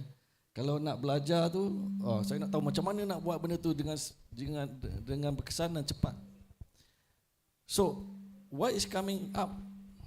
AI, yang tadi quantum computing, this is coming up. Now, whether are we ready or not, I don't know. But what's important is we need to quickly learn from all places and be very, very curious. Tanya, why? Supaya kita dapat, in the end, the digital industry ni actually is ada two edge of the sword. Satu, duit yang dijana, ekonomi yang dijana oleh digital industry ni can be all shared properly or it can be shared in the dark web. Dua area. So ada dua orang yang merebut industri ni tau. So it is up to all of us to make sure that all this wealth is given to the right people who work properly, who have the right values, the right attitude, as opposed to those who wants to cause harm, who wants to deceive people, who wants to make this world a very terrible place to live in. So it is us first to make sure that we have the right values, right attitude, semangat yang bagus, and to make this world a very safe place for your future families. Itu dia. Thank you very much, Tuan Azrul. Maybe Tuan Johari. Okay, saya future trends lah. Kita nampak, saya agree lah dengan Encik Azrul tu. Saya tiru jawapannya lah, meja sebelah kan. Aduh, tak ada ni. Senang kerja. Start kat situ. Senang kerja. So, apa tu AI lah, macam kita tahu kan AI, malware, machine learning itu memang is coming. Sama to age threat lah kan. Is either kita tak guna, the attacker will use it to harm us, right? Lepas tu quantum computing, betul, and post quantum cryptography lah kan, itu memang one of the agenda yang semua orang pakat talk about it lah, right? Then what, 5G IoT kan, because with 5G IoT ni, IoT dah ada tapi 5G tu akan boost up lagi the IoT, sebab the connectivity lah kan. Itu akan memeningkan kepala CISO-CISO yang ada dekat Malaysia dan dunia ni, sebab indirectly dia shadow IT tu akan lagi banyak. Sebab sebelum ni kita boleh control. Shadow IT tahu kan apa kan? Shadow IT kan? Maksudnya device IT yang tak di-issue oleh that company kan? Dia ada merata kan? So all this can link up ataupun can connect back to your network kan, yang boleh menyebabkan kena attack lah. So tu yang tu. And because of PDPA pun dah ni kan, so I foresee data protection issue atau data protection concern, dan regulation juga lah akan menjadi big issue juga lah for this coming next year lah. Sebab how to regulate, how to comply and what not, dan juga fine lah from the government pun akan menjadi lebih kuat lah. And lastly, critical infrastructure lah, for those yang dalam under critical infrastructure, as per NAFSA punya act, Cybersecurity Act tu, dia akan impact in term of requirement, cost untuk comply to the requirement, dan juga in term of hiring lah kan. Nanti akan ada new staff kena ambil apa benda, sebab certain area tak cover, which is now kena cover. Dulu mungkin tutup sebelah mata, but now because of the act kan, the board member apa semua takut lah kan nak kena comply, and that's what coming. Challenges I foresee still tadi,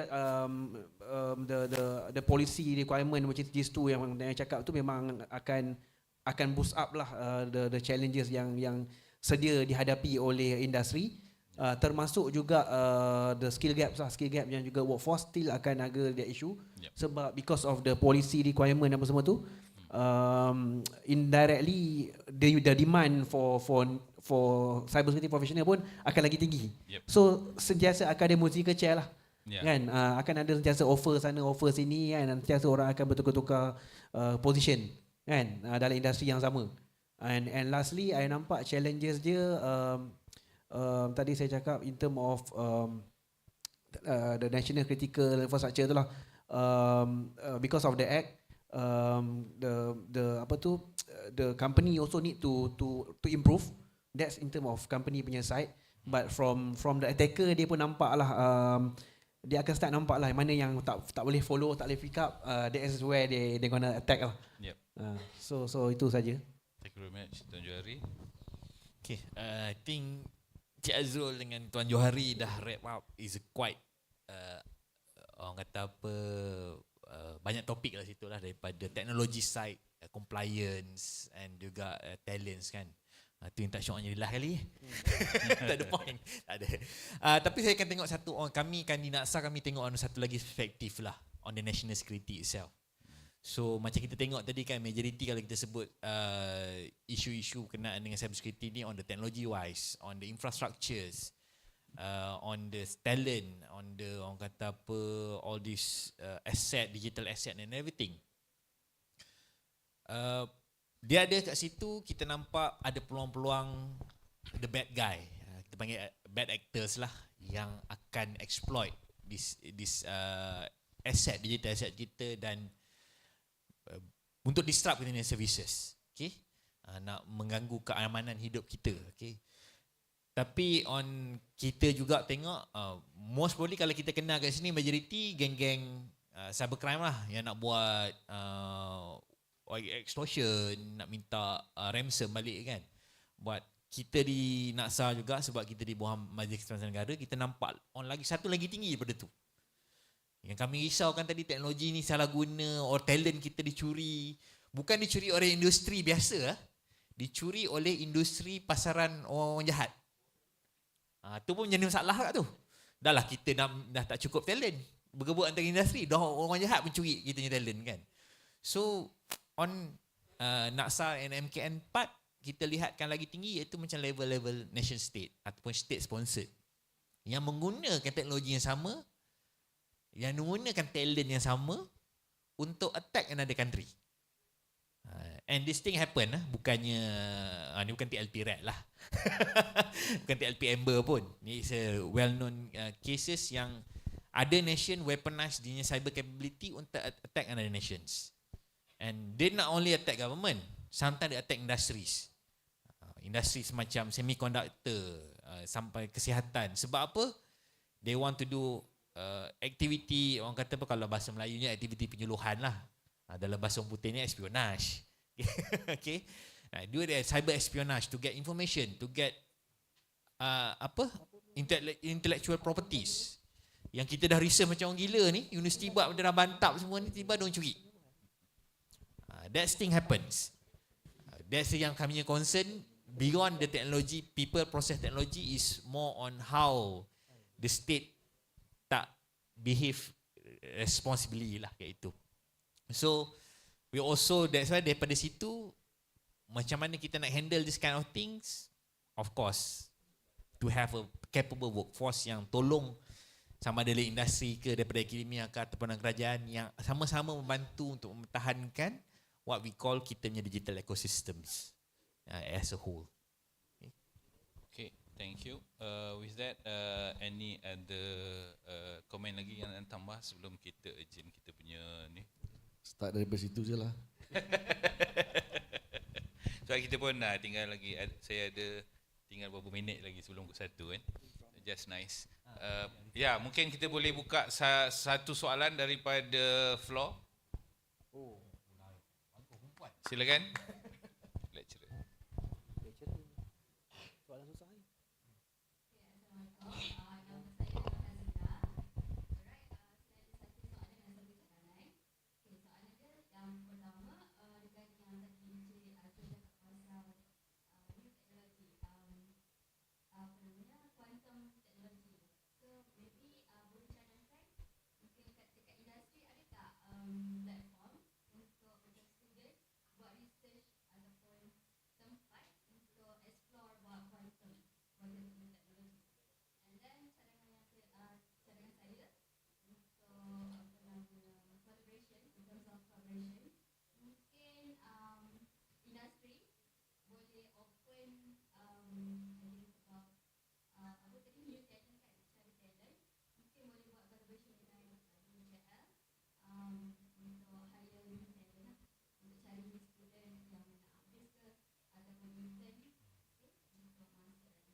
Sama-sama.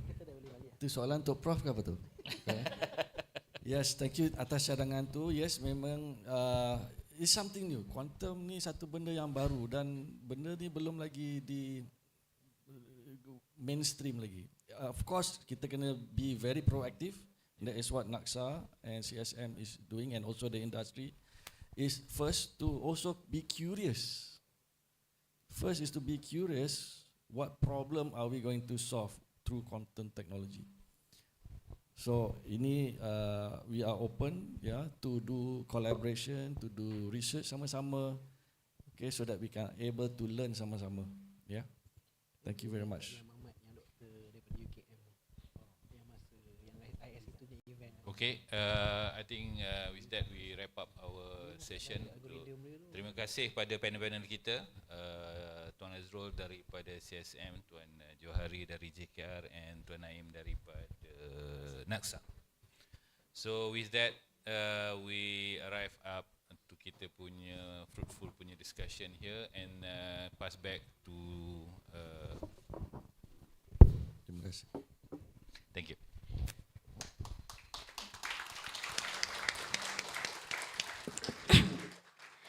All right, thank you very much, Associate Professor Dr. Ahmad Sharafis, and to each of our esteemed panelists, Technologist Muhammad Khairul Naim, Technologist Johari Jalaluddin, and Mr. Azrul Nazim for this enlightening discussion. We are truly grateful for the depth of insights they have shared, drawing from years of experience in cybersecurity, threat intelligence, and IT governance. Your point of views have not only shed light on the pressing issues we are facing, but also inspired us to consider new approaches to building a resilient, secure digital future.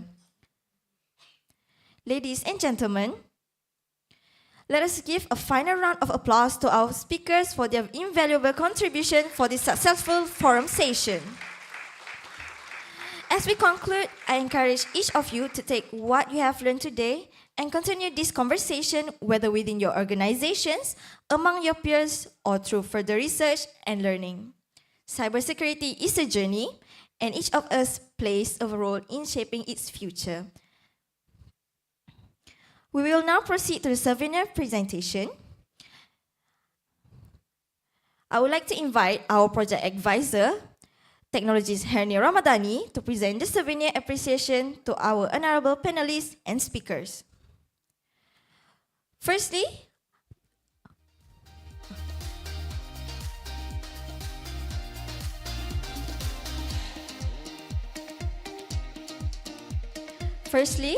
we would like to invite Technologist Muhammad Khairul Naim bin Muhammad Daniel to the stage.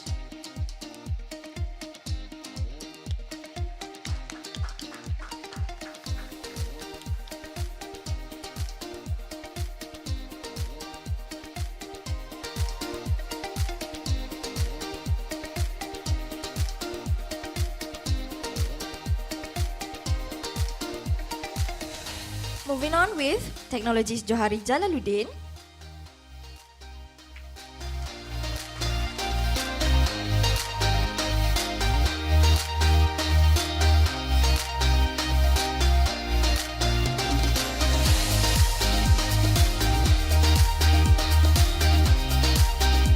Mr. Azrul Nazim bin Abdul Aziz.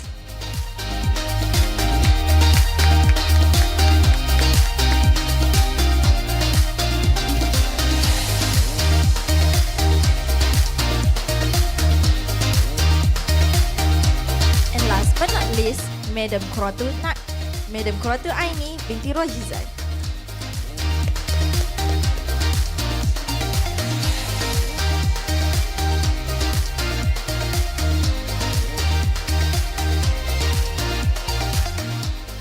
Thank you very much to all of our distinguished guests for sparing your time to share your knowledge and experience with us today.